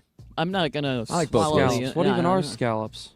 Well, if you don't know, I'm looking at them right now. They just kind of look gross. That's what I'm they're saying. just white. Gordon Ramsay calls them scallops. Oh, scallops. Well, that's what happens when you have an accent. Those are delicious. It's also National Girl Scout Day. It was founded 114 years ago in 1912 by Juliette Gordon Low. And it's National Plant a Flower Day. Mark, get out there and plant a flower. Well, they'll freeze on Monday morning. Okay, that's a good point. Wait until next Wednesday. Sue, I have to tell you this. A few days ago, you had the boxes of Thin Mints that you gave us a couple of weeks ago, or maybe it was last week. And this past weekend, I threw them in my fridge when I got home, or my freezer, and I forgot to tell my wife about them. She's a huge Thin Mints fan. Ooh, they were gone. And we had forgotten. I had forgotten that they were there, and she randomly says, I'm sad we didn't get Girl Scout cookies this year. And I looked at her. I said, I have a surprise for you, and she was so happy. So she wanted me to tell you thank you, Sue, for the Thin Mints. You are welcome. You'll find them at many grocery stores and Walmarts and places like that. The Girl Scouts are out there selling them. But man, I got to tell you something, $6 a box now. Yeah. And bring your cash or Venmo or whatever. I'll still pay it. They're so good. So worth it. Okay, on this day in history, 132 years ago. Now, this is in 1894. That's when the first bottles of Coca-Cola were sold. Can you imagine? It's the 1800s. That is amazing. The St. Louis Cardinals are older than Coca-Cola. That's 1892. Right. Yep, by 2 years. Yep. And 69 years ago today, in 1957, is when Dr. Seuss published The Cat in the Hat. And 57 years ago, this is the music. In 1969 at the Grammys, Simon and Garfunkel won Record of the Year for this. Would you say 69? Yep. Okay. The Graduate, one of my favorite movies. Ever see that, Ethan? The Graduate, Dustin Hoffman? I don't think so. You do. I know the song, though. I know the song. You should that's go back good. and watch that. God bless you, please, Mrs. Robinson. That was like, what's funny about The Graduate? I probably watched that movie 10 times when I was younger because it was one of my favorite movies, and I haven't watched it in decades. What's it called? The Graduate. Yeah. Graduate. Okay. One word, Ethan. Oh, dear. Plastics. Yeah, oh, dear. Just remember that. One word. Alrighty. That's all I'll tell you. Also, that year, Glenn Campbell won Album of the Year for By the Time I Get to Phoenix. Jose Feliciano won Best New Artist in 1969.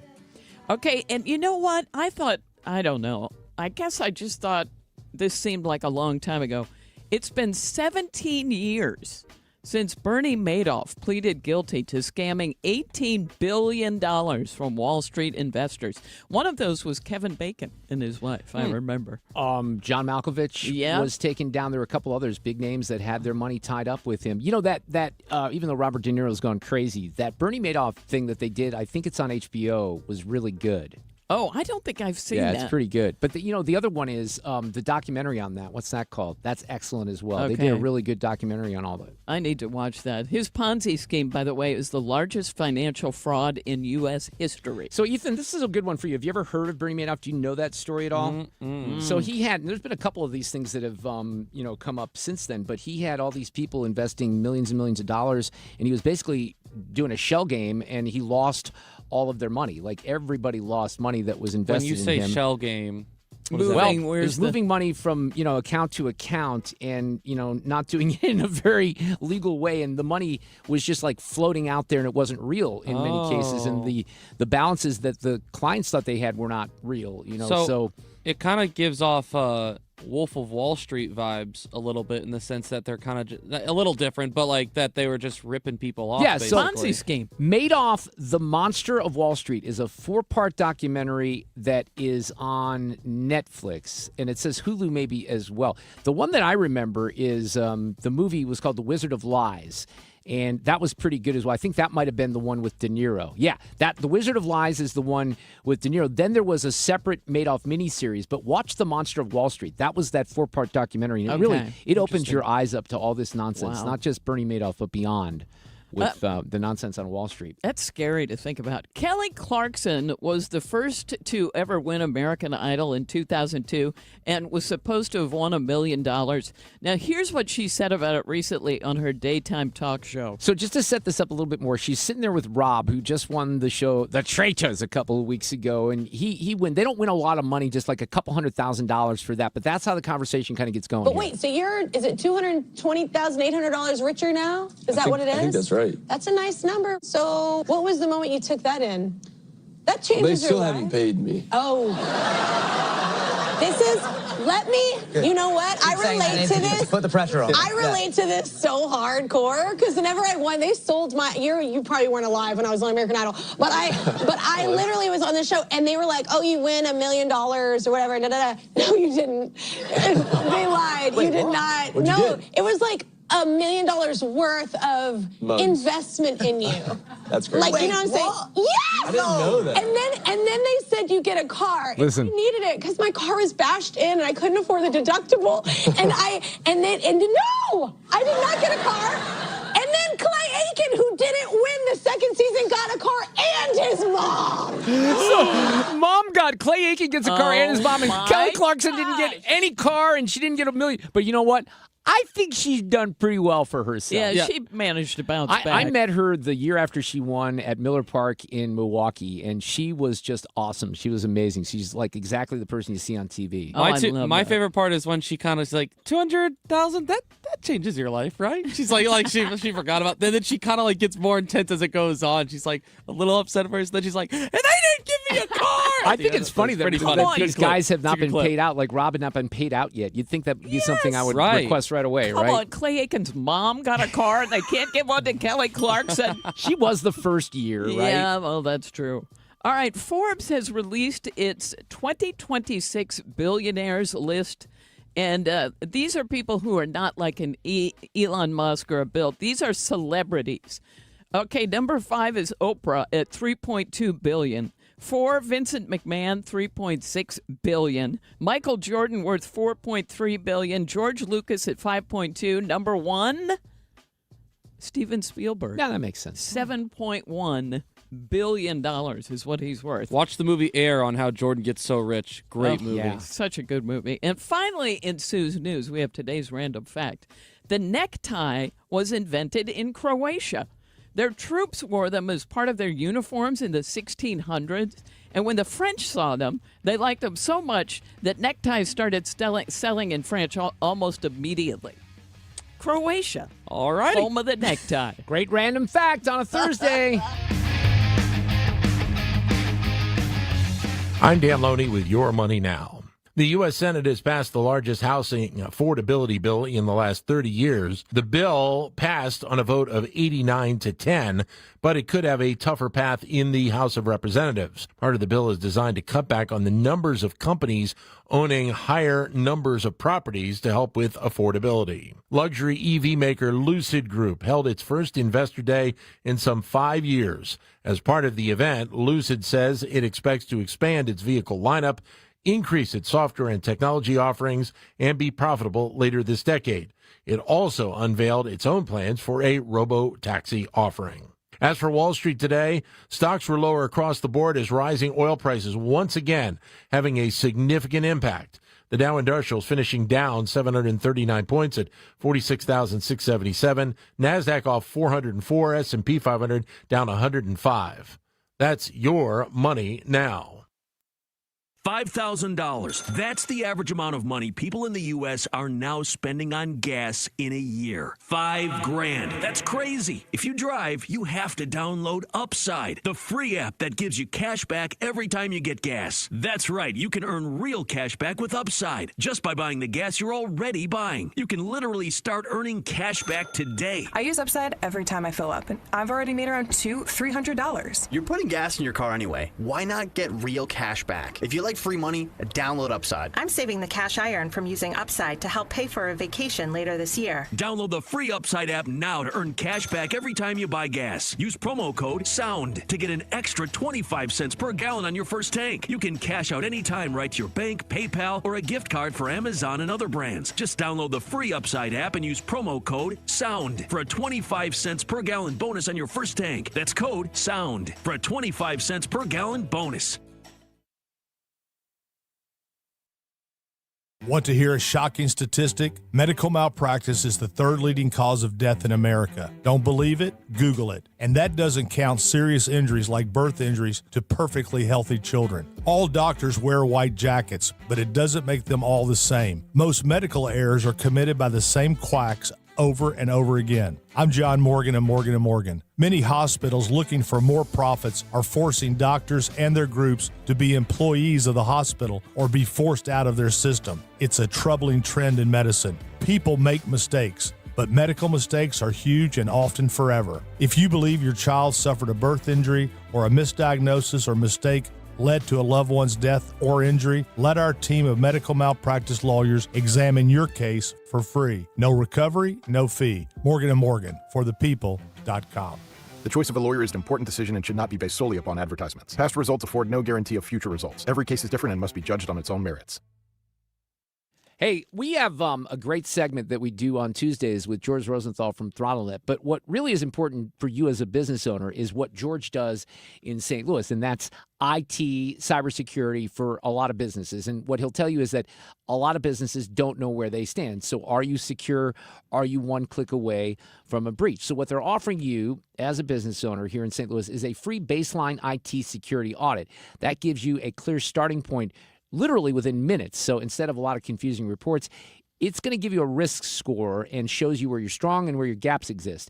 And it really is a very simple, practical way to understand your real-world risk without guesswork. You cannot improve cybersecurity if you don't know your baseline. So George is offering you this free baseline test. Go to throttlenet.com/971 and get signed up today. Again, it's throttlenet.com/971, a very simple way to get clarity on your cybersecurity risk with ThrottleNet. It's time for a $98 AC tune-up. 4:33, this portion of the show is sponsored by Jerry Kelly, heating, air conditioning, electrical, and plumbing. From High Ridge to Pontoon Beach, 97.1 FM Talk, St. Louis Conservative.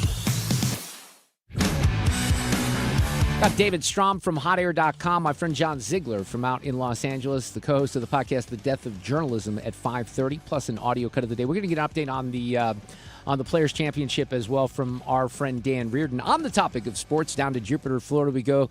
Tom Ackerman, sports director, down the hall at KMOX on the Cardinals Radio Network. Hello, Tom. How are you? Hello, Mark. Ooh, a little Mark Reardon, Dan Reardon. I got to hear that one. I know. I always say no relation, but I love Dan. And he's going, he's going to the Masters for, I think he said it's his 39th year, which is kind of incredible. We are so lucky to have a KMOX credential and Dan Reardon at the Masters. I mean, he has represented us so well at these majors, and we're very appreciative of Dan, that's for sure.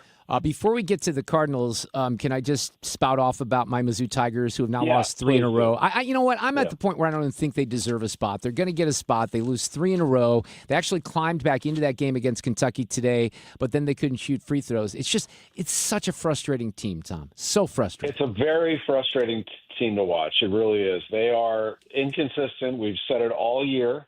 They turn the ball over. They make bad decisions. They're not a disciplined team. They have talent. I mean, look at they had the lead with 2.5 minutes to go. I know. Against Kentucky. Yeah. I mean, they win that game, Mark. They're in the tournament for sure. I mean, it's a lock. Now, they're going to get in. Let me paint this scenario for you. As inconsistent and unwatchable as this team can be at times, and the team that I follow very closely, SLU, has had some tough times here over the last month. What if this happens? What if SLU gets to the final of the A-10 tournament, doesn't win the automatic bid, but the committee's like, we're going to put them in the first 4, a play-in game against Mizzou.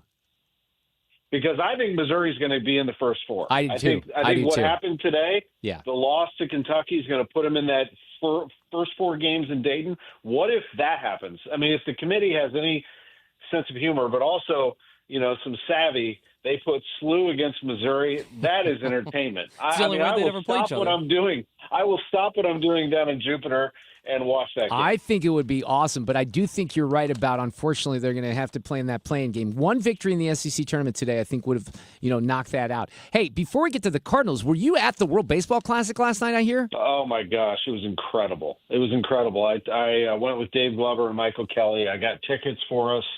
And the 3 of us went and sat in the seats. We were right in the heart of the Dominican Republic section.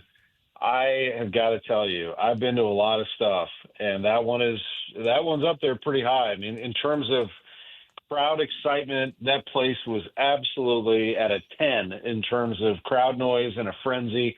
when Fernando Tatis Jr., let alone Juan Soto, who hit a home run in the top of the first, but when Tatis hit a home run, that kind of set off the Dominican fans because they knew at that point they're probably going to win the game. I felt the floor of the stadium shaking under my feet. I mean, Wow. it was That's incredible. Cool. It was really incredible. And it's cool to see baseball just have that kind of energy, you know? That is so freaking awesome. And I tell you what else is freaking awesome is that despite whatever you want to call the disaster class that happened 2 nights ago for Team USA, Team Italy bails them out, and they're going to get another chance here. They're going to play in the quarterfinals against our favorite rivals, Canada. Tom, what do you take of just the last couple of days and everything that's gone on with USA Baseball? It's been a little bit of a roller coaster. I mean, let's get focused on winning this thing. And, I mean, I don't know what they were thinking and what was going on. And I know I'm hearing a lot of backtracking and excuses. Can we refocus here? I mean, that game last night, the Dominican team managed by Albert Pujols, the Venezuelan team, they are loaded with talent. They were absolutely out for pride. Can we have some pride? I did not know. Classic. I didn't know Albert was managing that. Yachty's managing Puerto Rico. That's crazy. All right, listen. We got to talk about. Manages Puerto Rico and Albert manages Dominican. But yes, I mean it's time to lock in. But thank you, Italy. Italy's now 4-0. We've got a lot of friends on the Italian team and who have played on the Italian team and are rooting for it. So let's see what happens. Absolutely. All right, let's talk about the Cardinals. You and I, for many years, hosted opening day coverage when I was on KMOX. You know how big of a baseball fan I am, and I'm ready for opening day. I know this is a rebuild. I want to be optimistic. So what are you seeing? Give us a little bit of optimism here as we're just about 2 weeks away from opening day. Okay, can I also talk about the bad stuff? Yeah, unfortunately, yes, you can. I'll do optimism first. Okay, thank you. Optimism first. This is a much better pitching staff than they had last year. Last week I said it's a better pitching staff. I'm going to say it's a much better pitching staff. This staff has been consistently good from a starting standpoint, and I'm encouraged also by what I see in the bullpen. I'll just run through really quickly. Matthew Liberatore, probably your opening day starter, is in a very good place right now. You can tell he's confident. He's looking like a starting pitcher in the big leagues, not a guy who's worried about whether he's going to be a reliever or not. This is a big-time starter that I think will be good, but I just mean he has a starter, big-time starter mentality. Whether he performs well is up to him. Michael McGreevy pitched today, 5 innings, looked great. I mean, he's nailing his sinker. He's throwing pitches for strikes. He's getting outs. I loved what I saw there. I love this Dustin May. Dustin May is emotional, pumps his fists, records strikeouts, gets his team, turns around and says something to Mason Wynn. Mason Wynn shouts back at him. I mean, he's the type of player that you want on this team. I think this team has really missed that. I like Richard Fitz. He's got kind of a Lance Lynn heavy fastball back when Lance Lynn was in his prime. And then I would say Kyle Leahy, pretty solid. I mean, he's a pretty chill guy.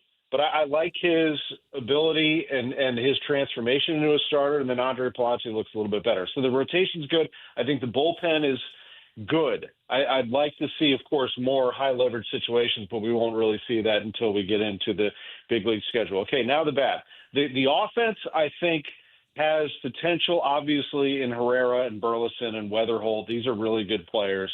I think Gorman with 2 hits today, and he doesn't strike out a lot. He had a double and a triple today, and he has not really struck out much. Looks good. I'm concerned with Jordan Walker. I think Nelson Velazquez, if he keeps hitting bombs, is going to put a lot of pressure on what this outfield looks like. I think Nathan Church might be able to do the same. Walker had 3 more strikeouts today. And furthermore, I just don't see a lot of just consistency out of the offense in general. I think this is the type of offense that's going to crank out 3 runs, 4 runs here and there, and the pitching is going to have to hold steady. It's almost the opposite of last year, where the pitching was getting blown up and the offense had to try to keep up and help the Cardinals win somehow 78 games. I think it's the opposite. I think the pitching is actually pretty good, and I think the infield defense is pretty good. I don't know what the outfield even looks like at this point. I couldn't name, except Walker has been consistently the right fielder. I can't guarantee you what those 3 outfield spots are on opening day. So that leaves me to wonder what they can cobbled together offensively to be good. I don't want to, raise concerns necessarily. We all know this is a season of transition anyway, and you want to see guys sort of develop as we go. I just want to see more out of that area. I would assume, Tom, that most people as of now are probably still saying Jordan Walker and Wright, regardless of the struggles at the beginning of the year, at least for opening day, and Vittert Scott in center. If that is to be the case, and this has kind of been the discussion all offseason, all spring training, you have an interesting situation because Lars Nootbaar, it's looking like he's not going to be ready to go for opening day. They talked about maybe trying to figure something out with Thomas Ajayci, Jose Fermin moving from the infield to the outfield. But you also mentioned that Nelson Velasquez, the minor league offseason contract that they gave him, he has been very impressive up to this point in the spring. He homered again today. What do you expect, or what could you see them going with, especially now that Joshua Baez has gotten sent down? What does left field specifically do you think look like? Ooh, Joshua Baez is going to be a good one. He's going to be really good. Yeah, on opening day, or that whoever it is that first week, if they're throwing a lefty, I've got Velasquez playing left field for me. Now, that's because to JC, I haven't been able to see because he's on the Italian World Baseball Classic. Saw him last night. He's not even really playing all that much, but he is on that team. So, but Velasquez has got some big league power, and I like that. If not, if it's a righty, I like Nathan Church's ability to get on base, and obviously I love his defense, and he's a good player, and he can hit home runs too. I think center field, Church can play that position. So if Vittert Scott does not have his offense going, I could see on occasion that he gets replaced there. And in right field, like I said, Jordan Walker is going to have to prove that he can do it. Now, they're going to let him play this season, but there are going to be some other possible options there. Velasquez could play out there too. It's open here. I don't think there's any guarantee. Fermin, as you mentioned, he can play center, he can play left, he can play second base, he can play wherever you want pretty much, and that's why he's there. But I need, a little bit of development out of some of these players on a consistent basis to feel a little bit better about it. But I'm not saying that the team is a disaster offensively. I mean, the leadoff, if I'm the Cardinals on opening day, I'm coming out. My leadoff hitter in the bottom of the first on March 26th is J.J. Weatherholt, and I'm coming out. He's going to give you a great at-bat every time. The kid is a super player, and I would say this is the new look of the Cardinals. Welcome, everybody. And J.J. Weatherholt starts the season for the Cardinals. That's the type of player that you want to emulate if I'm his teammates. What is there a way from being down there, and I know you've just been down a little while, to sense the mood with the team from this standpoint? Look, everybody knows it's no secret that this is a rebuild, right? And that a lot of big names are no longer on the team. So what do people like Mason Wynn and some of the folks that obviously are key players for the Cardinals are going to be around for a while? How are they approaching the season, or is there really no way to gauge that at this point? I feel like it's a very close team. I think that the team realizes the situation that they're in. And I think that they all like that they're kind of the same age. They're all in their 20s. So they're all kind of trying to figure out this baseball life of theirs. Some of them are a little more advanced than others.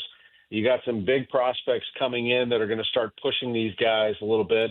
So there is competition, but there's also a lot of collaboration. I do sense a good vibe.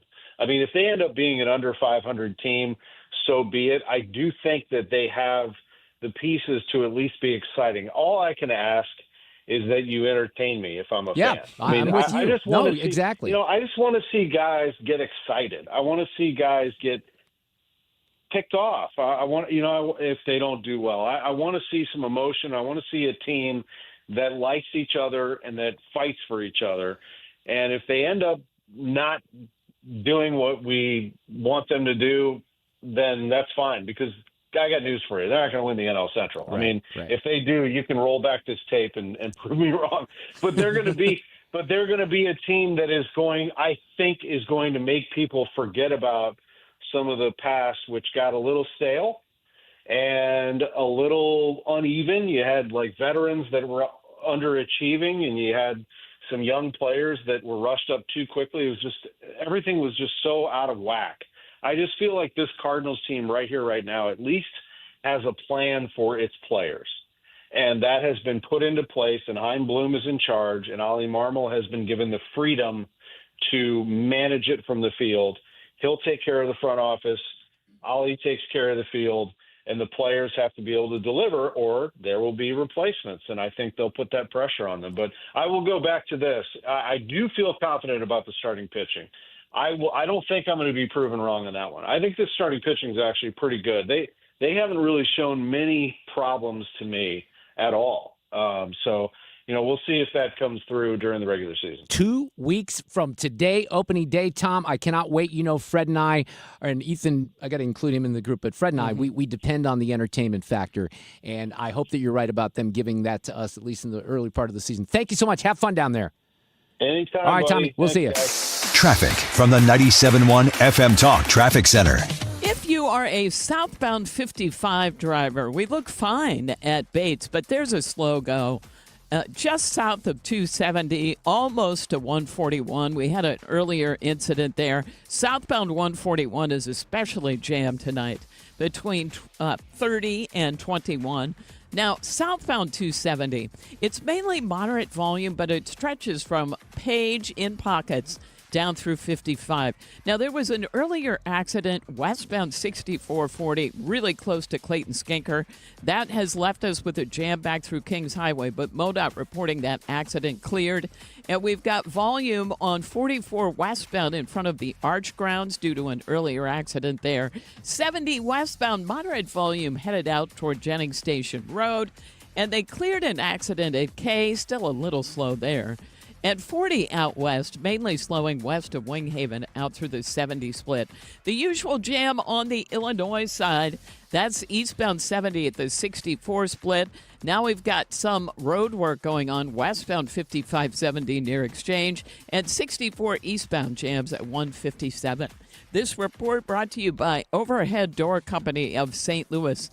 100 years, that's how long they've been repairing garage doors in this area. And they will come out and do a 26-point tune-up on your garage door and opener. One price for up to 3 garage doors and openers. Schedule online, overheaddoorstlewis.com. I'm Sue Thomas. That's Traffic 97.1 FM Talk, St. Louis Conservative. This month, 97.1 FM Talk in Action spotlights Helmets First, a nonprofit promoting kids' safety through free bike helmets, education, and partnerships with local police. Officers help fit helmets and connect with kids in the community. Learn how you can help at helmetsfirst.com. If you live in Missouri, have Medicaid, and need a caregiver, this message is important. Care at home is personal. That's why you may not want a stranger in your home to take care of you. You want someone who already knows you and your daily routines. With Freedom Care, you choose a trusted family member, a friend, or a neighbor. They will get paid after every shift to care for you, and it's 100% free to you. More than 70,000 people have already joined the Freedom Care family. Call your local Freedom Care. They'll check your Medicaid eligibility. Don't wait until a stranger shows up at your door. If you have Medicaid and need help at home, this care is available 100% free to you. Call Freedom Care now to see if you qualify. 314-343-1362. 314-343-1362. That's 314-343-1362. Freedom Care, we're here for you.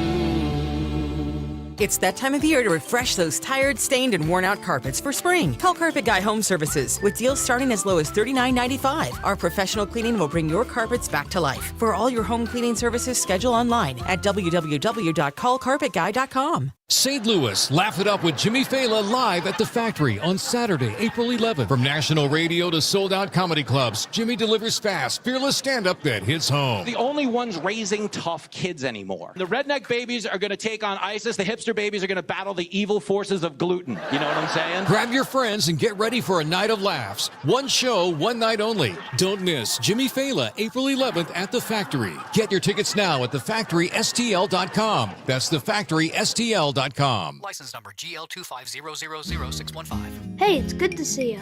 Home power used to be simple. Now the car plugs in, the scooter plugs in, the space heater plugs in, and your electric panel starts popping.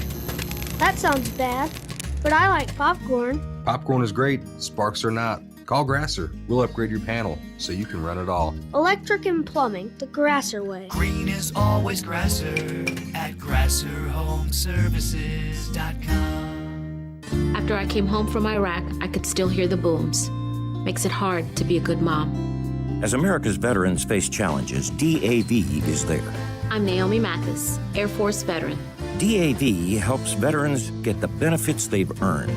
Thanks to DAV, I was able to begin to heal. With the right support, more veterans can reach victories, great and small. My victory is being able to be here for my children. Support more victories for veterans. Go to DAV.org. Nothing makes a gathering great like Eggland's Best Eggs. They're just so delicious with better nutrition, too. For us, it's eggs any style, as long as they're the best. Eggland's Best. Better taste, better nutrition, better eggs. You're listening to The Mark Reardon Show on 97.1 FM Talk, St. Louis Conservative. And we've talked about it plenty of times in the last couple of weeks, and we'll talk about it on the roundtable tomorrow. The bill allowing Missourians to vote to phase out the state income tax has passed the House 98-54. So we'll have the latest update on that tomorrow. Again, that does not, when it finally passes, it does not go to the governor. It goes to the ballot for people to decide on that particular issue. I had we always talk to George on Tuesdays about things related to technology. That's why we call it Tech Talk Tuesday, right, Sue? Yep. And we're just always amazed by things. Now, I've admitted that my wife uses ChatGPT quite a bit.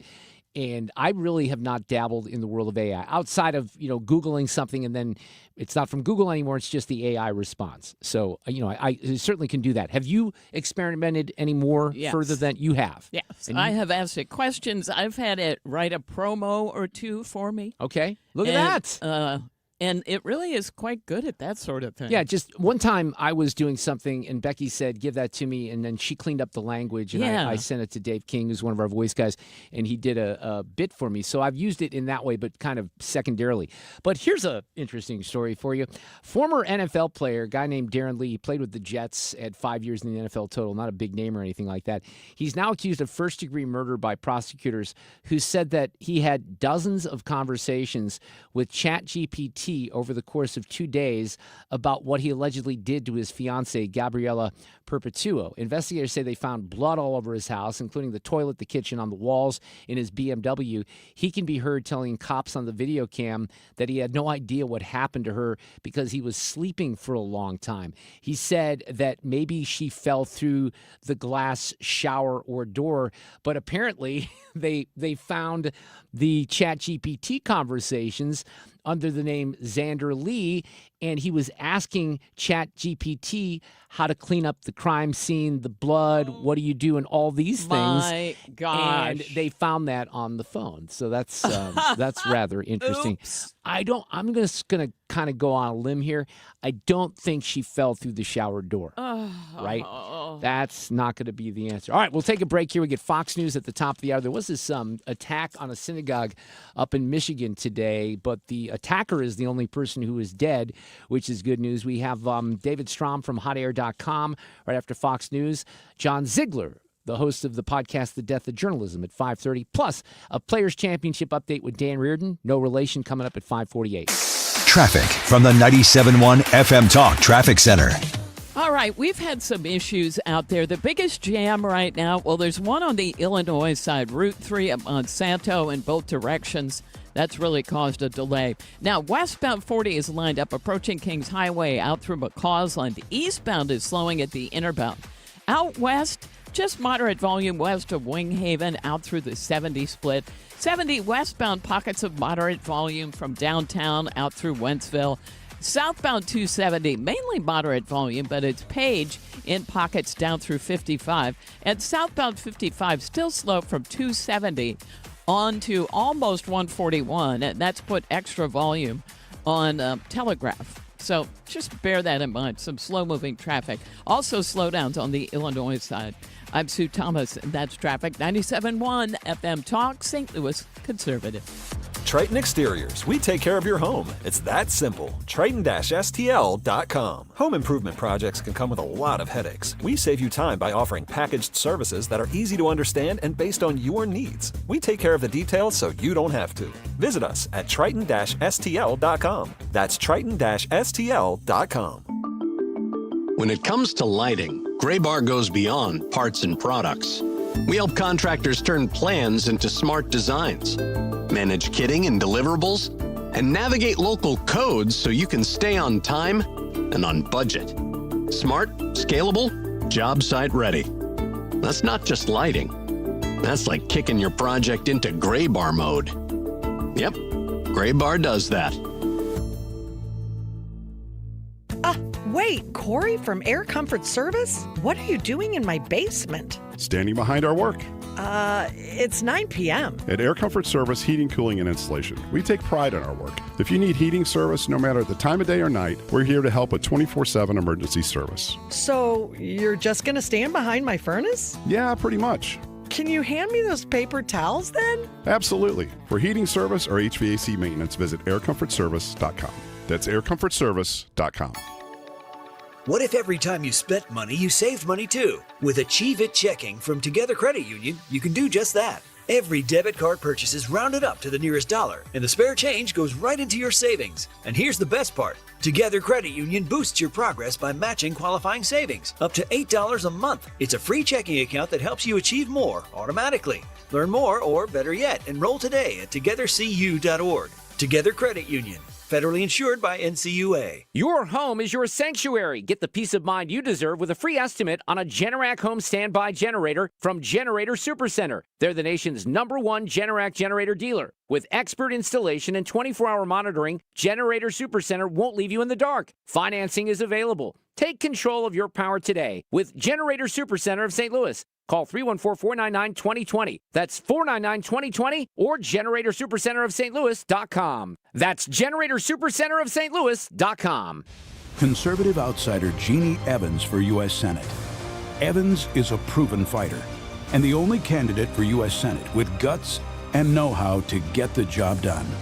As an attorney, she took on China and corporate criminals. Jeannie Evans won billions for working families. As senator, Evans will fight and win for you. She'll work to cut taxes and lower the cost of living. Evans believes that keeping Illinois safe will take more than just wishful thinking. It takes courage, and Jeannie Evans has the record to prove it. Evans will always be tough on crime. She'll hold China accountable for trafficking fentanyl and stealing our personal data. Jeannie Evans puts America first. A proven fighter. Conservative outsider Jeannie Evans for U.S. Senate. I'm Jeannie Evans, Republican candidate for U.S. Senate, and I approve this message. Paid for by Jeannie for Illinois. The colder weather is here, and my friends at Hanson's Tree Service want to offer you a 10% winter discount for all tree care scheduled between January and March of next year. Mark Cox here. Call now. Get your spot secured. Also, when it comes to winter plant health care, it's a great time to get one of their arborists over. Have them to prescribe the best treatment options for your trees during the fall and winter season. Tell them you heard Mark Cox talking about it. Schedule your appointment today at hansonstree.com. After Fox News, a lot of Americans don't understand Operation Epic Fury. David Strom from hotair.com has a reason why. We'll get into that right after Fox News. KFTK FM Florissant from the Kaufman Townsley St. Louis's Injury Lawyers Studio. Call 314-777-7777. That's 314-777-7777. Sending love to the Detroit area. I'm Lisa Lacera, Fox News. After a synagogue was attacked. It's a terrible thing, but it goes on. We're going to be right down to the bottom of it. A man armed with a rifle rammed into the Temple Israel synagogue outside Detroit. He was shot and killed. Investigators are telling us that the vehicle is registered to a naturalized U.S. citizen from Lebanon who lives in Dearborn, Michigan. So investigators tell us he drove down the hallway and he was still going until an armed security guard stepped in. And this synagogue actually hired this armed security. We're working to find out if they were off-duty police or if this was a private, investigation unit that they had, but they wanted to have extra security because of everything happening in the country. Fox's Alexis McAdams. FBI Director Kash Patel in a statement said thanks to preparation and the courage of those on the ground, lives were saved. And the FBI investigating the deadly shooting at Old Dominion University in Virginia as an act of terrorism. The shooter has been identified as Mohammed Baylor Jallo. In 2016, Jallo was arrested and pled guilty for attempting to provide material support to ISIL. now known as ISIS. FBI Special Agent in Charge Dominique Evans. One person was killed, 2 others hurt before Evans says students who are members of ROTC terminated the threat. Israel carrying out another round of airstrikes on Iran. This is after that big offensive from Hezbollah. They launched long-range rockets that were intercepted here over Tel Aviv as Israel's second largest city continues to be targeted. The air defense has been strong. The Arrow 2 and 3 system working in conjunction with the THAAD and Patriot missile defense systems. Fox's Nate Foy in Tel Aviv. Wall Street, the Dow lost 739. The NASDAQ minus 404. The S&P off 103. The price of oil jumped to $100 a barrel. America's listening to Fox News. LifeLock, how can I help?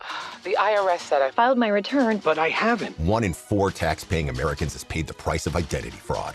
What do I do? My refund, though. I'm freaking out. Don't worry, I can fix this. LifeLock fixes identity theft guaranteed and gets your money back with up to $3 million in coverage. I'm so relieved. No problem. I'll be with you every step of the way. 1 in 4 was a fraud-paying American.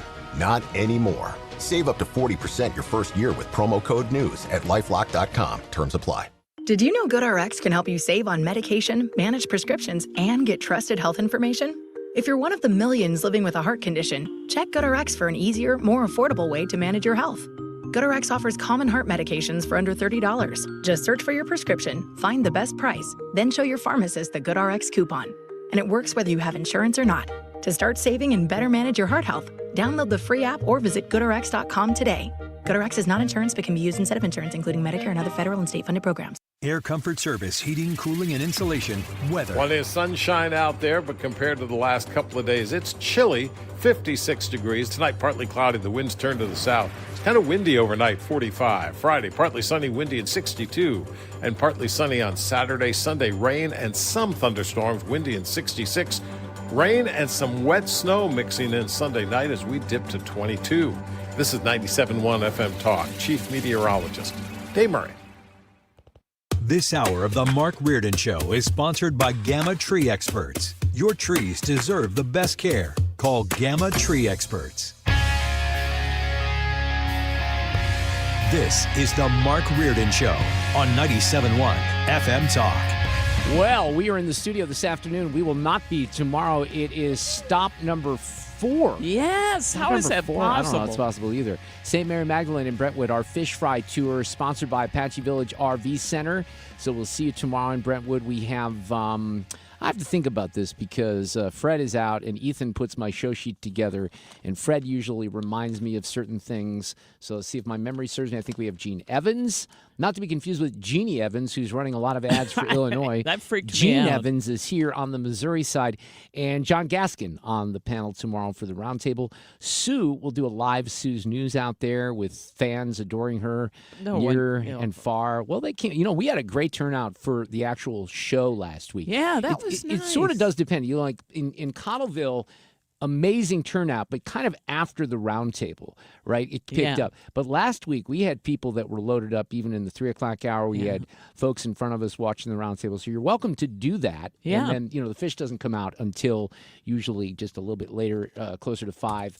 I think at Assumption, they started serving just a little early because they had such high demand and the weather was perfect. So the weather tomorrow, not going to be as perfect as last week, but, you know, that's what we're dealing with right now. And Dave Murray just said a little bit of snow maybe moving in on Sunday night. And I guaranteed you that that would happen because I cleaned my garage. Of right? course. Yeah. David Strom is on the line from Minneapolis on Hot. He is the, I was like, do a terrible intro here, associate editor with hotair.com. How are you, David? I was going to ask you about the weather up there. What are you dealing with in Minneapolis? Well, we're going to get hit with snow, I think, on Sunday. And we're going to get that sort of classic, go from 60 degrees to 20 degrees and 4 inches of snow. Yeah. I mean, Minnesota just teases us. That's what happened. It happens here a lot, too. Look, we had 86 degrees. This is embarrassing. But on Tuesday, when I got home, I have a ranch, and it was upstairs. You know, I don't have like a second level, but it was still 80 degrees. I turned my air conditioning on Tuesday. I swear to God. Oh, I believe it. I absolutely believe it. I mean, I guarantee you we're going to have weather in the high 70s, but well before our last snow. Right. That's what happens. I had a friend who about a decade ago was documenting the melting of a huge pile of snow in a parking lot. Yeah. And it went until the end of June. I mean, till the end of June. Wow. Yeah, well, because it was one of these huge piles. Right. Piles. Yeah. No, I get it, but still, that's a long time, I think, to the end of June. All right, you just posted a column at hotair.com about, some of the polling that's involved here with what I like to call Operation Epic Flurry, only because I misnumbered it there last week. No, Operation Epic Fury. So the polling is showing that a lot of people are not supporting the goals of the U.S. military or the action against Iran. So you got guys, and you included this in your piece, like Brian Stelter blasting it out there, trying to show that Trump does not have support on this. So, one of the things that always comes up, and I think this was true with your situation up there with ICE, and, I was only a couple of months ago, is the way the media covers this story. So obviously the polling is going to shift depending on the information that the American people are getting. So how do you kind of explain that polling right now?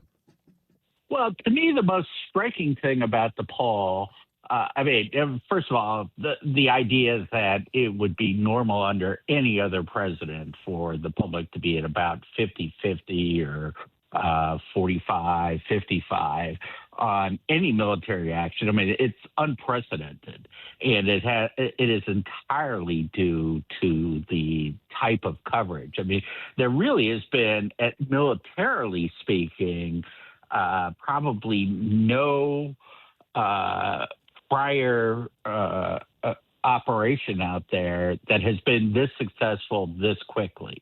Now, I think it's perfectly legitimate for people to question whether this was the right war at the right time.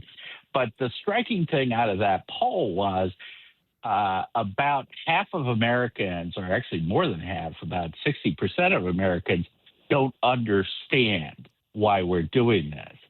And they're implying, people like Brian Stelter are implying it's because the president hasn't explained it. And that's actually not true. I mean, we get constant explanations for why that's happening. What we don't get is the media actually, summarizing that. What they do is they immediately go to Democrats who say, there's no reason why we're doing this. And they intentionally have confused what is a pretty simple thing. I mean, the president has explained it multiple times. Hegseth has explained it multiple times. We've had 50 years of conflict with Iran. And so the only reason why people are confused about this, I mean, forget whether they supported it or not, but everyone ought to understand why we're doing it. Yeah, but then you get to the way that the coverage is presented. And, I've referred to this a couple of times, even with some guests earlier today. 157, 160 people die at this girls' school. Yeah. But there's nuance to all these things, because even the New York Times, as you pointed out, had to admit that the school where it is situated on a military base, so there could have been a miscalculation because it was a military base. We don't even know exactly if it was hit or 157 people died, because we're taking the word of the Iranian government. And by the way, I think we know for sure that the Gazans weren't very honest, and Hamas wasn't very honest about what was happening. So it's hard to know the truth. Yeah, well, I mean, the way that they report this, I mean, they've reported it from the very beginning entirely based upon what the Iranians say. Everything that they do, I mean, just put the coverage in context. It's tragic that we have lost 8 service members. But the first Gulf War, one single strike on a military base in Saudi Arabia killed something, I forget the exact number, but, between 100 and 200 Americans. And, nobody looks at that war as sort of a great failure. I mean, we lost fewer than 200 people in the war compared to absolutely decimating the Iraqi military. And, it was a great success. 90% of the people in America, supported George Bush, at the time. And now, the coverage is such that, anytime anything bad happens in America, for Americans, it's presented as, oh my gosh, we're losing the war, when in fact, we have completely wiped out the top leadership of Iran and taken out most of their missiles, most of their drones, most of their military equipment, sank their entire navy. And, it has just been overwhelmingly, in a tactical sense, successful. Beyond successful from a military standpoint. Absolutely. Yeah. There's really, in the history of warfare, there really is hardly a comparison to this. Now, we can argue about whether strategically we're going to win. Because what we have to do is actually take out the Iranian regime so that they can't rebuild. And we have not accomplished that yet. But in terms of setting their military back for decades, there's zero question that that's already accomplished. I don't think there's any sane person who thinks that it hasn't. Right. No. Well, but then what you get is, and, I've highlighted this a couple of times here this afternoon, you're not going to get stories of military achievement or the things that are going right. But if there's a story that someone wants to do about Pete Hegseth and lobsters and ribeyes, well, we're going to move that to the top of the charts, even though President Biden did it 2 years ago. They all do it. This surf and turf thing, as we found out, all you got to do is a little research, and it's the truth. But then, this is, let me segue into something else that you wrote about. David Strom is here from hotair.com, because these are also becoming very common and misleading from the media. This is interesting. You wrote about this woman who's from Skokie, Illinois, one of the north suburbs of Chicago. She goes to O'Hare Airport. She gets on TV, the Sun-Times, one of the papers up there, blasts this out. She claims that she spent like 43 hours in custody from ICE when she went to O'Hare. The problem is the Homeland Security folks actually looked at the receipts, and they get the video, and they find her going into the area at 10:21 a.m., entering a secondary inspection area at 10:46, and leaving at 11:42. So 43 hours is a little off the mark there, isn't it, David?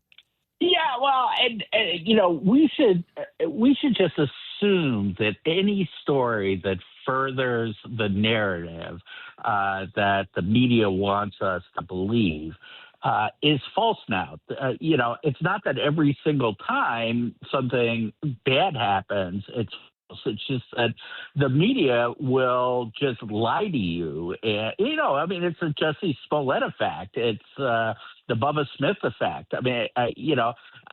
If you, pretty much every hate crime, hands up, don't shoot, any time that you can create a media narrative out there out of a hoax, they will do it. And this was a complete hoax. The thing that came out, and, the Chicago Tribune did a story on this. It was just outrageously long, and you didn't get really till the end to be told. This woman had just gotten off of probation for making a false report to police on a different matter. You go and you read the story, and she has lied about everything. She lied about who she was employed by. She lied about where she went. And now that it's being someone asked her, she was out in front of the media blabbing about this for days, and then the Tribune starts asking a few questions, and it's like, well, I'd like my privacy protected. Yeah, she acts like she was in custody in Wisconsin, and all of it was completely made up. And not only that, and this happens in many instances with X, formerly Twitter, but there are elected officials or people running for positions that want to use this for their virtue signaling and their campaign purposes, and then they spread the lies. And that's what happened in this case. Well, I'll just give you another example. The media and the left is already saying that the reason we've had two ISIS-related terrorist attacks today. All right. Muslim immigrants, going out and committing shootings. And then we had, in any case, now if you watch MSNBC, they say the problem is white supremacy. Right. Yeah. White supremacists are out there, just like, the attack over the weekend was an attack on Mamdani. And we've got to worry about Islamophobia. It's like, what are you talking about? This is a complete inversion of the truth. But that's what the left does. Well, it's been that way for a long time, and I'm glad you mentioned hands up, don't shoot. But the one thing that really turned me, not that I already wasn't a critic of the media, but Nick Sandmann and Covington Catholic, you remember that morning, and the way that they treated those kids, it was horrific and really disgusting. And we even have a columnist here from the St. Louis Post-Dispatch, Aisha Sultan, who wrote a revolting column, and I wish she would have gotten her ass sued because she deserved to be sued like CNN. But here's another example, David Strom, because you put this in the column. So you have a 14-year-old girl that's detained by federal immigration agents in Boston. So the Boston Globe says, judge orders release of 14-year-old girl detained by federal immigration agents in Marlborough and transferred to New York. But when you get to the details of the story, this 14-year-old girl was rescued by agents from gang members who were trafficking her. Yeah, well, I mean, it's similar to that story where a father abandoned his son running away from ICE, and the media all reported it that ICE detained a 5-year-old boy as bait for his father. I mean, it was the most outrageous thing. I mean, ICE was saving him. He had been abandoned. What were they supposed to do? Leave him. Well, right. Here, a 14-year-old girl, and God knows what they were doing to her. I mean, why are two unrelated gang members with this 14-year-old girl?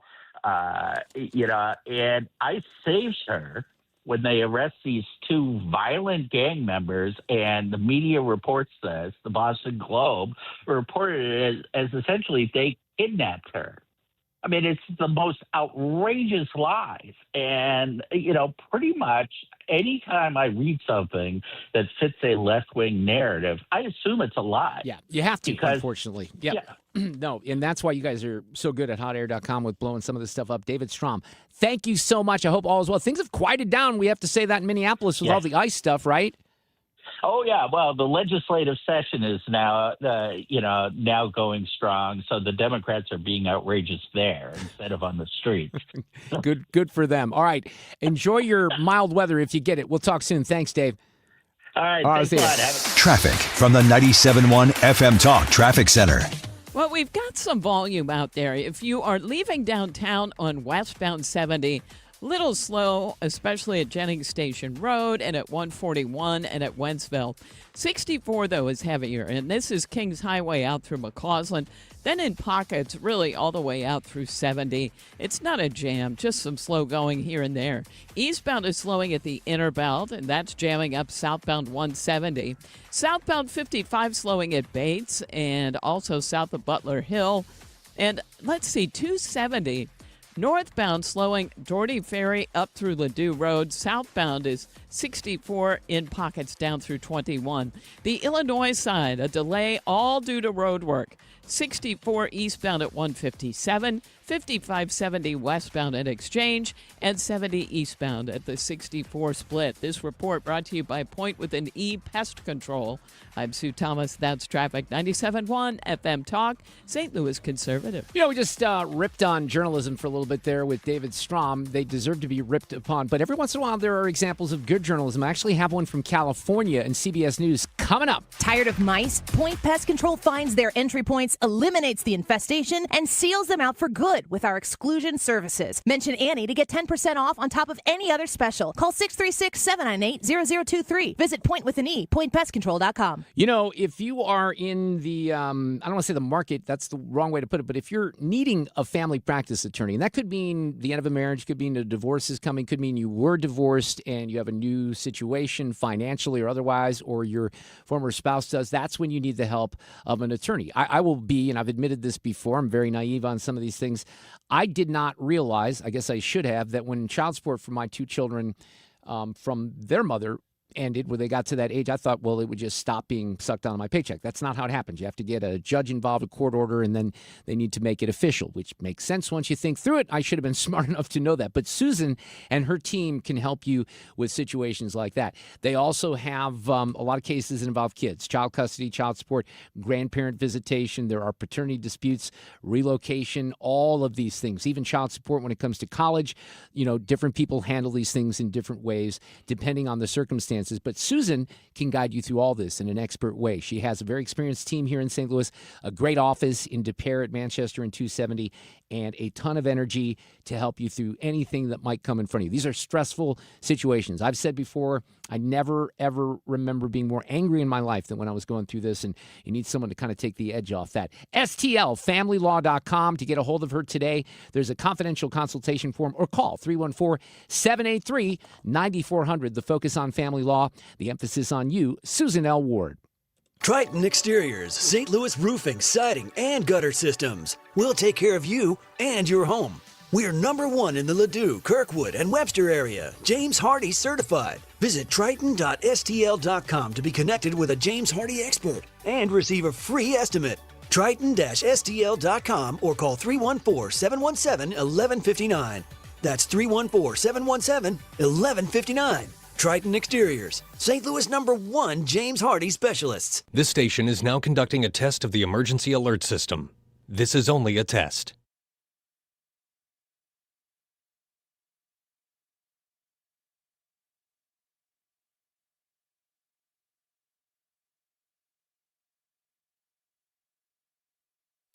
Traffic from the 97.1 FM Talk Traffic Center. Hang on a second. I don't think we're supposed to do traffic, are we? Let's try something else. No, Sue already did traffic, right? Yeah. The ACA Marketplace has announced significant increases on their monthly premiums for 2026, with deductibles over $10,000. You can enroll with Greg Hammond's Freedom of Choice plans now. You don't have to wait. One of their plans lets you use any doctor, has 0 outpatient deductibles, and it's 30 to 60% lower costs than most Obamacare plans. Other options are full coverage PPOs with national networks, copays, and 100% annual preventative care. Also, there's no income disclosure required, so no potential tax penalties. If you pay for your own health insurance, you're uninsured, you're on COBRA, or your employer coverage is just too expensive, call Greg and they'll provide all available options. Call 314-794-7784. That's 314-794-7784. Or go to greghammonds.com. That's greghammonds.com. He can custom design a plan managed and chosen by you, not the government. FM Talk, St. Louis conservative. All right, we're having some technical issues, and I think the host is partially to blame. So we rip on bad journalism, of which we have the most of out there in society, even CBS. And I'm going to focus on CBS here because they did something that's very interesting. But Barry Weiss took over a couple of months ago. There's been some changes made. Some people have left. Anderson Cooper leaves, of course, 60 Minutes. Some people complain on their way out the door, some of the producers. And even with all of that, I've seen a lot of nonsense here in the past few weeks, even on this war with some of the tweets and some of the coverage from CBS. Having said that, there does seem to be maybe a different approach in some of the stories, even in the way that they're, handling the presentations. So they have something that came out from what's called CBS News Investigations. Adam Yamaguchi, who's the reporter, I'm familiar with him, and a couple other producers worked on this story. And what they did was, and it's different because this is almost, to me, it looks like they did it maybe with an iPhone, and they didn't do it with a regular camera that they would usually have from CBS. Maybe they did, but it's a little bit more one-on-one reporting, and I wouldn't call it ambush journalism. Think of Mike Wallace, what he used to do when he used to pounce on people at 60 Minutes and ask really tough questions. Adam is knocking on some doors here, and he's going through a process of trying to find out some answers, because what they were trying to discover, and ladies and gentlemen, when you hear the numbers here, they are staggering here. There's a bunch of hospice in L.A., for whatever reason, leads the nation in locations for hospices, right? The problem is that they don't really exist. They've seen a 1,500% increase in hospice companies since 2010. That's 6 times the national average. So listen to the report here. The government thinks this woman is dying in hospice care, but she just humiliated me schooled me on the pickleball court. She's definitely not dying. She is a victim, though, of hospice fraud. So hospice fraud costs taxpayers hundreds of millions of dollars every year. And California is ground zero. So basically, people steal Medicare numbers, they enroll them in hospices, and then bill for tens, sometimes hundreds of thousands of dollars. A lot of these companies are just fronts. So over 700 of the roughly 1,800 hospices in LA County trigger multiple red flags for possible fraud. So we went door to door, and what we found was empty office spaces, piled up mail, and not a single healthcare worker in sight. So this is, it's stunning, but it's also piggybacking off of what happened in Minnesota. And obviously, and this is a story that's died out, though, we have Democrats up there failing to prevent lots of Ponzi schemes up there. You had the Feeding Our Future pandemic relief scan cost taxpayers hundreds of millions of dollars, if not billions, by the way. We don't even know the total on that. In this particular case, the number doesn't seem to be in the billions, but it's certainly in the hundreds of millions. And Adam starts knocking on doors at places that are supposed to be hospices. There's even a stretch in LA with 500 registered hospice companies within just 3 miles of each other. In fact, there's even a single building with 89 registered hospice companies. We wanted to get some answers. So this is why journalism and local journalism is so important, because this stuff is happening. It's happening around here. It's happening everywhere. And for whatever reason, they get a tip, they get a whistleblower, and they decide to knock on some doors on this one and expose it. Okay. So my name is Adam Yamaguchi, and I'm with CBS News. And we're doing a story about hospice, and we're just trying to understand how and why there's so many hospice agencies in like a small cluster in LA County. Would love to speak with you. I'm sorry? You have no comment? Okay. All right. Yeah, so they're shut down there. Fraud can happen in a few different ways. Shell companies can buy stolen Medicare numbers on the dark web and then bill the government for services that they don't ever actually provide. So that's something that George Rosenthal from Throttlehead has warned us about, some of the things that happen on the dark web, right? Sometimes recruiters will go out into the community and look for seniors and say, hey, we can offer you a bunch of free groceries, housekeeping, free Depends.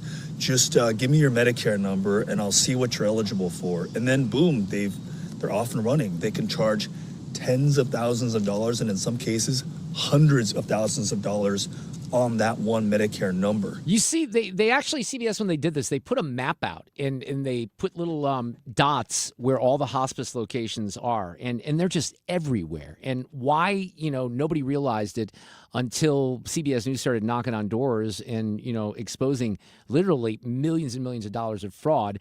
I think that in the report, they did say that Gavin Newsom's office is looking into this. Of course, he wants to be president, so he's going to have to try to get on top of this. But this is a stunning report. And by the way, I would argue, and I'd love to know what Adam Yamaguchi thinks, I would argue it's just scratching the surface of the fraud situation in this country, which is so sad. Mao, you might remember a year ago, and if we go back to a year, we were talking about Doge, right? And we were told by Democrats over and over and over again that there was no fraud and that fraud wasn't taking place. Well, in fact, it is. John Ziegler coming up next. It's time for a $98 AC tune-up. Honey, I found the one. Oh, I thought I was the one. Oh, you are, but this one's certified, background check, shows up on time, and can install all the ceiling fans. Heating, cooling, electrical, and plumbing. Trusted pros who do it right. Oh, I'm so excited that Fritz's Frozen Custard is open again. Alexa and I, not that Mom doesn't take part, but Alexa and I love to go to the Valley Park location, and they are open for the season again at Fritz's Frozen Custard. They used to, now I'm not criticizing them because it just became kind of a bit of a big project, but what they used to do is they used to bring, for the roundtable participants, this goes back years, frozen custard for us on Friday afternoon. Now, it's a little bit too much for me to ask them to do that right now, but you can always go to one of the great 5 locations that they have in the area. And we like Valley Park just because it's kind of close to where we live. They have all kinds of flavors. They have the flavor of the day. Let me take a look at the flavor calendar here, because Florissant, St. Peter's, O'Fallon, and Wentzville, that's 4 locations. I'm never good at math. They have the Irish Crete, which is back for St. Patrick's Day. As we head into the flavors of the weekend, let's see, peanut butter cookie dough tonight. We have yellow cake batter tomorrow, coffee Yum. toffee on Saturday, and then chocolate cookie dough on Sunday. That is for the other locations. The West County location in Valley Park, they do things just a little differently. So tonight we have espresso, red velvet cake batter tomorrow, cherry pie on Saturday, chocolate Reese's on Sunday the 15th. Don't forget, you can always get gift certificates. Bring some home. Quarts are available. fritzsfrozencustard.com. Hi, this is Steve Butts from the Crawford Butts Insurance Agency. In 2026, our agency celebrates a momentous occasion as we celebrate 65 years of service to our clients, a tribute to our founder and my dad, Nor Butts. Our staff is ready to assist you with all your insurance needs. So please call me, Steve Butts, at 314-752-2500 or at crawfordbutts.com. For auto, home, and commercial insurance needs, that's crawfordbutts.com. If you're considering an annuity as part of your retirement plan, we need to talk. Hi, I'm Bob Stockdale, Senior Vice President Investments with the ClearPath Wealth Management Group at Stifel and host of On the Money, Saturday mornings at 11 on 97.1 FM Talk. Annuities can be a useful tool for some retirement investors, but not all annuities are created equal. Every week, we meet clients who own complex annuities that don't suit their needs and, in some cases, actively undermine their retirement plan. Before you purchase an annuity, get a second opinion from the ClearPath Wealth Management Group at Stifel. Requesting a consultation is free of charge. To request a free consultation, contact us at clearpathinvesting.com. That's clearpathinvesting.com, or call us at 636-695-2650. That's clearpathinvesting.com or 636-695-2650. Stifel Nicholas & Company Incorporated, member NYSE and SIPC. It's time for a $98 AC tune-up. This portion of the show at 5:33 sponsored by Jerry Kelly, heating, air conditioning, electrical, and plumbing.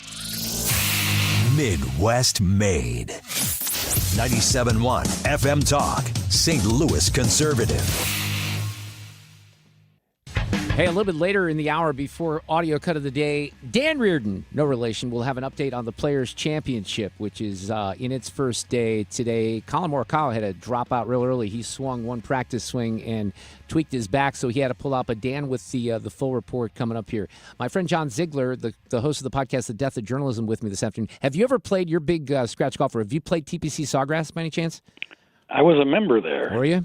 I was a member there because, believe it or not, I worked for the PGA Tour in the old PGA Tour Productions. And on the very first day, I moved my whole life to Jacksonville, Florida, Ponte Vedra Beach. And part of the deal was you're a member at TPC Sawgrass. And on the first day, I knew there was no chance that this job was going to last. Because there was too much fun to be had without working, or what? Well, I think you know me after all these years well enough to know that I'm not really a PR person. Oh, yeah, I didn't realize that I had been hired to join a PR firm for the PGA Tour. I thought I was doing some sort of like storytelling, journalism type of thing. And it didn't last very long. But it actually was fine because I ended up going into television sportscasting at that point. Well, let's you tweeted something out today, and I don't want to talk about because you retweeted Rand Paul. And Rand Paul said this marks 6 years since the WHO declared COVID-19 a global pandemic, and he lists all the things that he's done since then, exposing Fauci's inconsistencies, subpoenaed federal agencies. But John, we talked a lot back then. I just can't believe all of the stupid ass things that we did during that period that still really have not been accounted for. And I think that was part of what Rand Paul was trying to point out this morning in that tweet.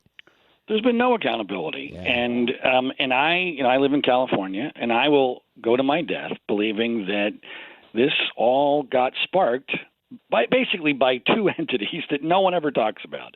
The first, believe it or not, is the Ivy League basketball tournament. I will always believe that the Ivy League basketball tournament canceling itself, it was sending shockwaves through the sports world and created a domino effect of insanity, is what allowed the second thing to happen. That set the groundwork for Gavin Newsom to shut down California. And once California was shut down on a complete lie, Gavin Newsom wrote a letter to Donald Trump claiming how many people were going to get COVID in California in the next 8 weeks. He claimed it was 26 million people in the next 8 weeks. We've never come close to that number in 6 years. Of course not. It was completely preposterous. But once Newsom did that, and I believe he did it knowingly, knowing that it was an election year, knowing that New York would follow, and once California and New York are shut down, everyone else is going to be forced to do the same. The economy will go to crap, and Trump's reelection bid, I'm not claiming this was the primary reason behind it, but it absolutely was in his mindset. If Hillary Clinton had been running for reelection in 2000, Gavin Newsom never shuts down California. Cuomo never shuts down New York. And none of this insanity ensues. You really think so? That's interesting. I am positive of that. I am positive. So I'm trying to remember back because I'm pretty sure it's interesting. Next week, we have NCAA first-round games here in St. Louis, and I'm pretty sure that year we were supposed to have them. But the Ivy League, they must have been the first ones that called it off, right? And then I can't emphasize, Mark, how important that was. Yeah, because that was... That was when we left the gravitational pull of the rational Earth. At that point, everyone was like, this is weird. This could be bad. Within 36 hours, because you got to remember, everyone's in a panic. They're thinking, oh, those Ivy Leaguers, they know what they're doing. They're the smart people. Why would they cancel? Not just prevent fans from going, cancel their basketball tournament. By the way, the strangest part of that whole deal, which I think was the smoking gun and what a bunch of BS it was when they put out the statement announcing that they were canceling their tournament, they said that their teams would still be eligible for the NCAA tournament. I don't remember that. I mean, that's just, to me, that was like, what? How is that possible? Because the whole thing was a fraud. Yeah, well, and it was such a damaging fraud, too, and it's just utterly ridiculous. I'm glad that Rand Paul's still trying to get some answers.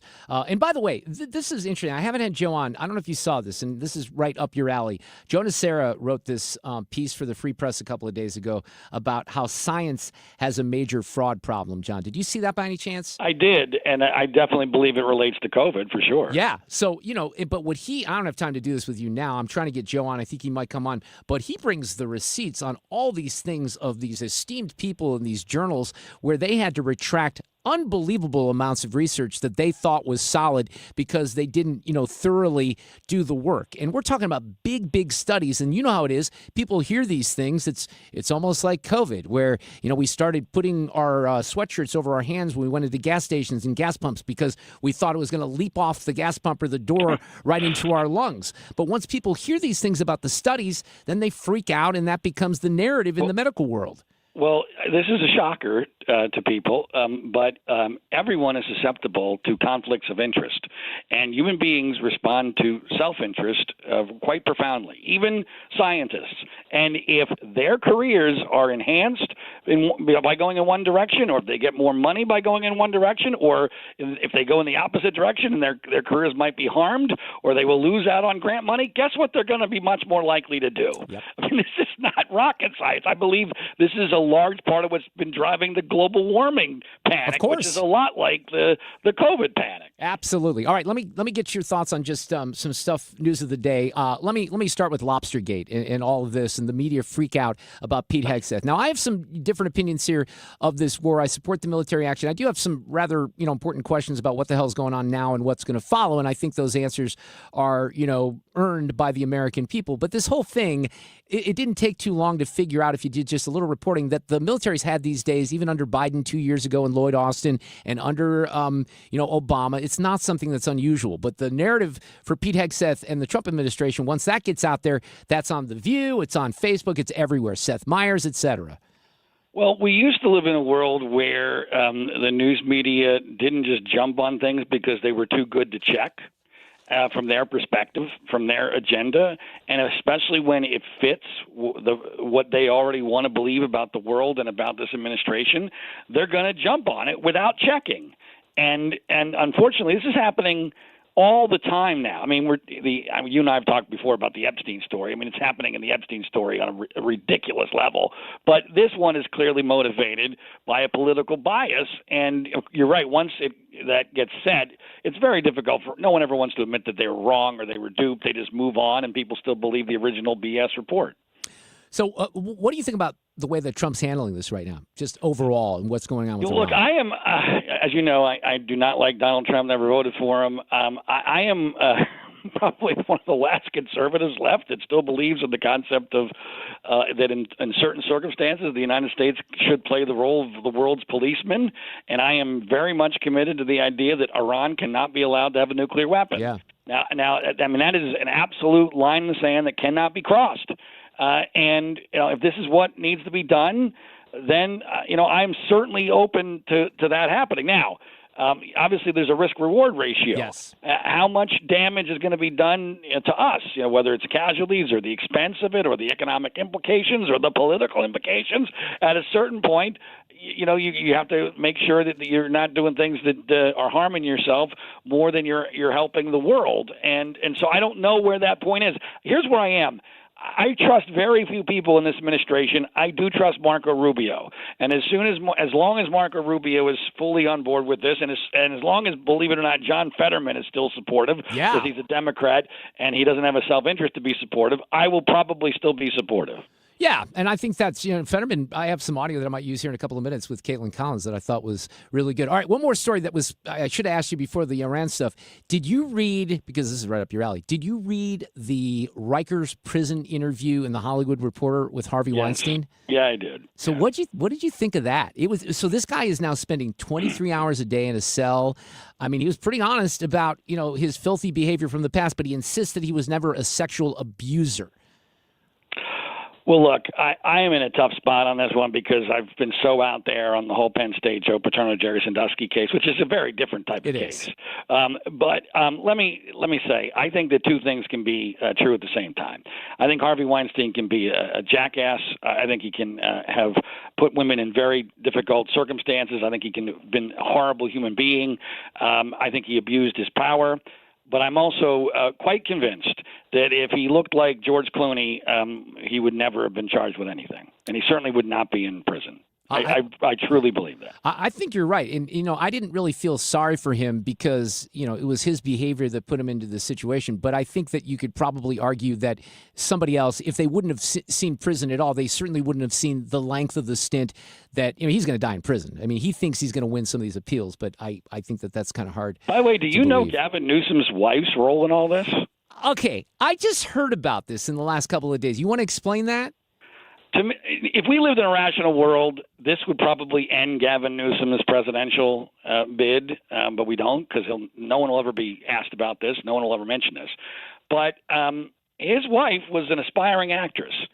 Based upon her own testimony, now this is my interpretation, but it's a rational interpretation, she basically had sex with Harvey Weinstein, or at least tried to, on multiple occasions. And then years later tried to claim it was rape. And when she testified at the trial, the jury didn't believe her and didn't convict him on those charges. Right. And he makes it very clear in that interview that there were a lot of people that came out of the woodwork that, were trying to cash a check. And unfortunately, that happens in these situations. But, boy, he's certainly still not a very likable figure. But, man, he put his thumb on so many big hits, and he talked about that, the film successes. He's proud of the studio. But it was an interesting interview. All right, Zig, we'll enjoy the rest of the Players' Championship. We'll talk soon. Thanks, Mark. All right, take care. Traffic from the 97.1 FM Talk Traffic Center.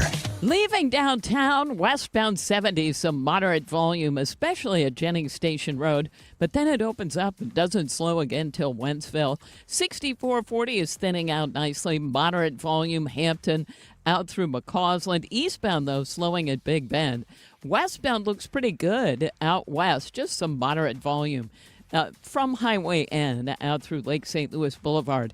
Northbound 270, a little slow at Ladue Road. Southbound at 44 and 55 is slowing, mainly at Bayless. Now, we look better on the Illinois side and fine on the Poplar Street Bridge, but westbound 5570 still slowing at Exchange due to road work. I'm Sue Thomas, and that's traffic. 97.1 FM Talk, St. Louis Conservative. I have an audio cut of the day, and Dan Reardon has an update on the Players' Championship coming up. Mark Cox here. Join me for the annual Lincoln Trump Day dinner with the St. Charles County County Republican Central Committee, March 20th at Old Hickory Golf Club. Enjoy dinner, great guests, and a gun raffle. Learn more at 971talk.com/events. This is Tom Ackerman for Ophthalmology Associates. You know, the doctors, or just the best doctors to see for your best vision in St. Louis. 314-966-5000, the doctors. They've treated more than 250 doctors. That's more than any other practice. Dr. Greg Birdie, Dr. Ranjan Malhotra, Dr. Robert Bersati, Dr. Andy Royer. 314-966-5000 is their phone number. 314-966-5000. Dr. Birdie, Dr. Malhotra are cornea surgeons and experts in diagnosis and treatment of diseases of the eye, dry eye, allergy eye, cataracts, macular degeneration, glaucoma, LASIK surgery. The Doctors of Ophthalmology Associates, experts. Call for an appointment today, 314-966-5000, or visit them online, youridoc.com, 12990 Manchester Road, quarter mile west of 270. 314-966-5000 or youridoc.com. Imagine this, a summer evening, relaxing under a beautiful porch overhang, hosting your friends on a composite deck, or enjoying a bug-free breeze in a screened room. That sounds dreamy, right? Hi, it's Kim, and that dream can be your reality with Lakeside Renovation and Design because they specialize in creating outdoor spaces that make your backyard the go-to spot for family and friends. And with their attention to detail and the high-quality materials they use, you'll have a space that lasts for years. Visit lakesiderd.com today to get started on your outdoor oasis. Hey, it's Annie, and I'm with my friend Stewie of Bagel Loan fame. Right now, Stewie people are looking for access to cash, and there are a few ways that you can tap into your home, the equity, to try to get access to that cash. But I want you to tell folks why they need to think about the Bagel Loan. Well, you know, Annie, I have a great story. We had a customer that went ahead and was driving to a bank to get a home equity line of credit, and this is a bad financial vehicle. The reason it's bad, it's an adjustable rate mortgage. You have a certain term of time that you can take the money out, and then after that, bam, you get hit with a higher rate.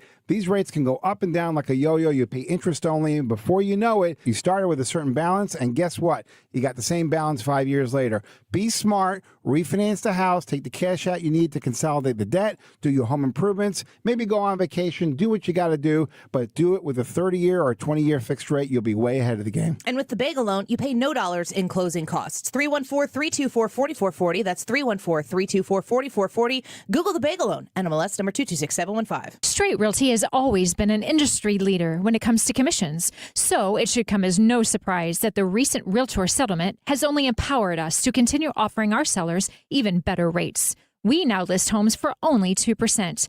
Hi, I'm Christina Straight, owner of Straight Realty. Call me, 314-441-4444. Why pay more than 2? You can also listen to my podcast on my website, straightrealty.com. Commissions are not regulated and are negotiable. Straight Realty is a licensed broker in the state of Missouri. Nothing makes a gathering great like Eggland's best eggs. They're just so delicious with better nutrition, too. For us, it's eggs any style, as long as they're the best. Eggland's best. Better taste, better nutrition, better eggs. Mark Reardon is St. Louis conservative. Sue, if you were a professional athlete and your name was Maverick McNeely, you better be damn good at what you do, right? Yeah. Well, that guy is leading the Players' Championship right now. He's actually tied for the lead. Our own Dan Reardon is with us for an update on the leaderboard this afternoon. Hi, Dan. How are you? I'm doing fine, Mark. And let me start by saying congratulations and thank you for 20 years of contributions to the broadcast community. Well, I appreciate that. Yeah, I am celebrating a 20-year anniversary. Hey, at the Players this morning, wasn't the first thing that basically happened is Morikawa tweaked his back and said, I'm out?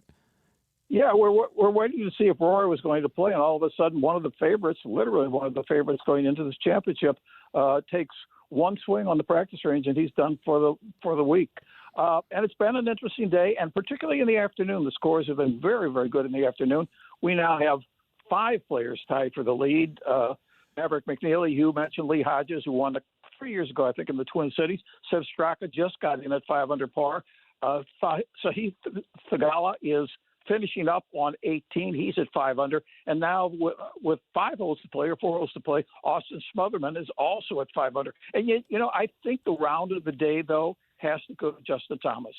Last week he was back on tour for the first time since back surgery. He was at Bay Hill. He shot 79 the first 2 days, was really distraught. that he could play that bad of golf. And today he shoots 4 under par 68, and he's 1 shot out of the lead. Look at that. That's awesome. I'll tell you who's probably not 1 shot out of the lead. That's Keegan Bradley, who carded a quadruple bogey on the par 5 11th. Now, I'm not highlighting this to make fun of Keegan Bradley because that's certainly a score that I've recorded many times on a par 5, maybe even a par 3, Dan, but that's not a good way to start a tournament, is it? It isn't, but you got to realize now that Keegan is in his 40s, coming off of a Ryder Cup captaincy. I think this is going to be a hard year for him because last year all the focus was on him as a player and then as a captain, and then they lose. And I think this is going to be a challenging year for Keegan to play. And by the way, Maverick McNeely, the one thing we could say about him, aside from the fact that he won once on the PGA Tour, he has no financial worries because his father, Scott McNeely, was one of the co-founders of Sun Microsystems, and he's a billionaire. Yeah, I did know that, but the kid's pretty talented. So the only big names that are at the top of the leaderboard really are maybe Justin Thomas and Tony Finau, I guess Thigala. But most of these names like Austin Smotherman, Russell Henley is a name that people know, Sepp Straka, Lee Hodges. Be very curious to see if they're there on Saturday or Sunday. Yeah, and it's not uncommon for the players to every once in a while have a clinker come in and win the championship. That's happened through their history. It's been less common in recent years. But, you know, you look at Xander Schauffele is 2 shots off the lead. That's certainly a good name. Scheffler went out today and shot even par. He's certainly hasn't played his way out of a tournament. And I mentioned Rory McIlroy. We didn't know if he was going to play or not. He did play, and he's on the course. He's 2 over. They're still out on the course now because of the weather delay they had about midday. But as I said, once the weather cleared up, the wind went down, and the guys are taking advantage of this golf course. All right, Dan, thanks for the update. We'll do it again tomorrow. I appreciate it. Enjoyed it, Mark. That's Dan Reardon. No relation, as I like to say. We do this here. Stand by. Playback ready. Now, the audio cut of the day. Why, oh, why is John Fetterman the only sane Democrat in the United States Senate? Now, Kaitlynn Collins trying to press him here on Iran, and he doesn't back down. And I would remind everybody listening right now, the United States never, ever targets civilians. Iran does. You know, and including their own citizens, and they massacred that 35,000 of them just a couple of weeks ago. And the left, please, the left media is much more angry, about or talking about this hospital, and it is a tragedy. But they didn't seem to be as concerned about the Iranians massacring tens of thousands of their young people just a couple of weeks ago too. So we agree on many parts of it, but we both disagree. I mean, we all disagree that I think it's a good thing, and every single other Democrat in the caucus caused it all kinds of in negative terms. So this kind of went on with Kaitlynn Collins and Fetterman, but then he ends up not wanting to back down because she almost tries to cut him off. I just think it deserves coverage. Obviously, given the number of children who were killed as a result of it, it obviously matters what happened there. We'll see what the Pentagon investigation says. Senator John Fetterman, I appreciate your time tonight. Thank you. Okay, but she's trying to have the last word, right? Yeah, because good luck. 150, 6 children, it's children. I wanted to bring that up, but he wouldn't let it go. For joining us as always here. Oh, no, you don't have to cut me off here. Go ahead, Senator. We're not cutting you off.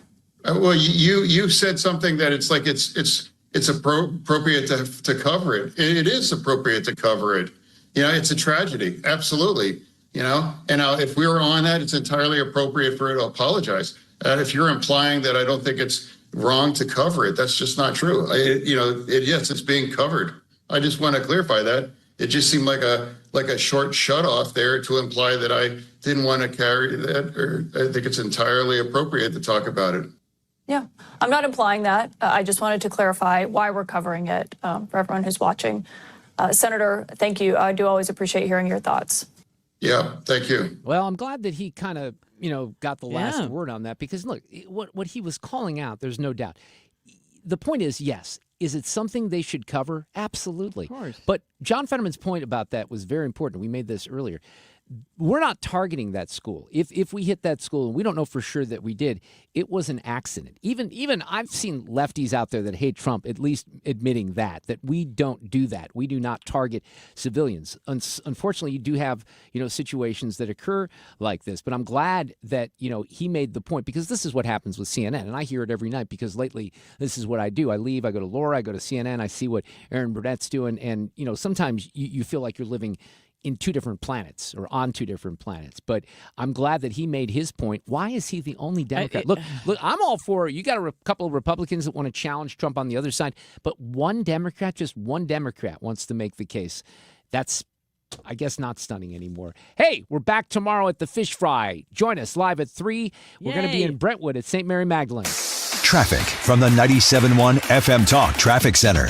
Westbound 70, we've got an accident reported near Goodfellow and some slow-moving traffic behind it. Once you get past there, things open up and look fine until you get to Wentzville. 64, still some moderate volume at Clayton Skinker. And eastbound is slow right at Big Bend, and that's jammed up southbound 170 in the area. Westbound 64 out west, slow Highway N out through the 70 split. 55 southbound, a little bit slow at Bates. And on the Illinois side, we're fine on the bridges downtown. But westbound 5570 slow at Exchange due to road work. I'm Sue Thomas, and that's traffic on 97.1 FM Talk, St. Louis Conservative. Brought to you by USPS Ground Advantage. Pump up the volume. Business moves fast. Pump up the volume. When you ship with USPS Ground Advantage, you can keep up with confidence. Visit USPS.com/Ground Advantage to learn more. Hey, on the topic of golf, we do some fun things at the Missouri Athletic Club. And on March 26th, which is opening day, but if you're more into golf, and this would be right after I get off the air, 6 to 8 p.m. at the West Clubhouse, they're going to kick off the golf season with Tom O'Toole, Walker Hill, Mary Swanson, Jay Delsing, hors d'oeuvres, member signature bar raffle, and you're going to talk about the upcoming golf season, including the Masters. And there is no charge to attend that, so that's going to be a lot of fun. Again, that's at the West Clubhouse 2 weeks from tonight. They have nominations open for the Women of Distinction. That's something the MAC does every year. Also, I just had Catherine Hanaway on the show last Friday. On Tuesday, April 28th, this is something really that I should attend. At the Downtown Clubhouse, they're doing an event inside the prosecutor's office. Gabe Gore from the city will be there. Catherine Hanaway, the Attorney General. Tom Albus is the U.S. Attorney. And also, I think our St. Louis County Prosecutor, Melissa Price-Smith, will be there as well at the MAC Speakers Series. Again, that's something you need to reserve a spot for. But you can always find out more about what the MAC is doing in the community on the website mac-stl.org for the Missouri Athletic Club. Midwest winters take a real toll on your garage door. Let my friends at Overhead Door Company of St. Louis come out and perform their 26-point tune-up on your garage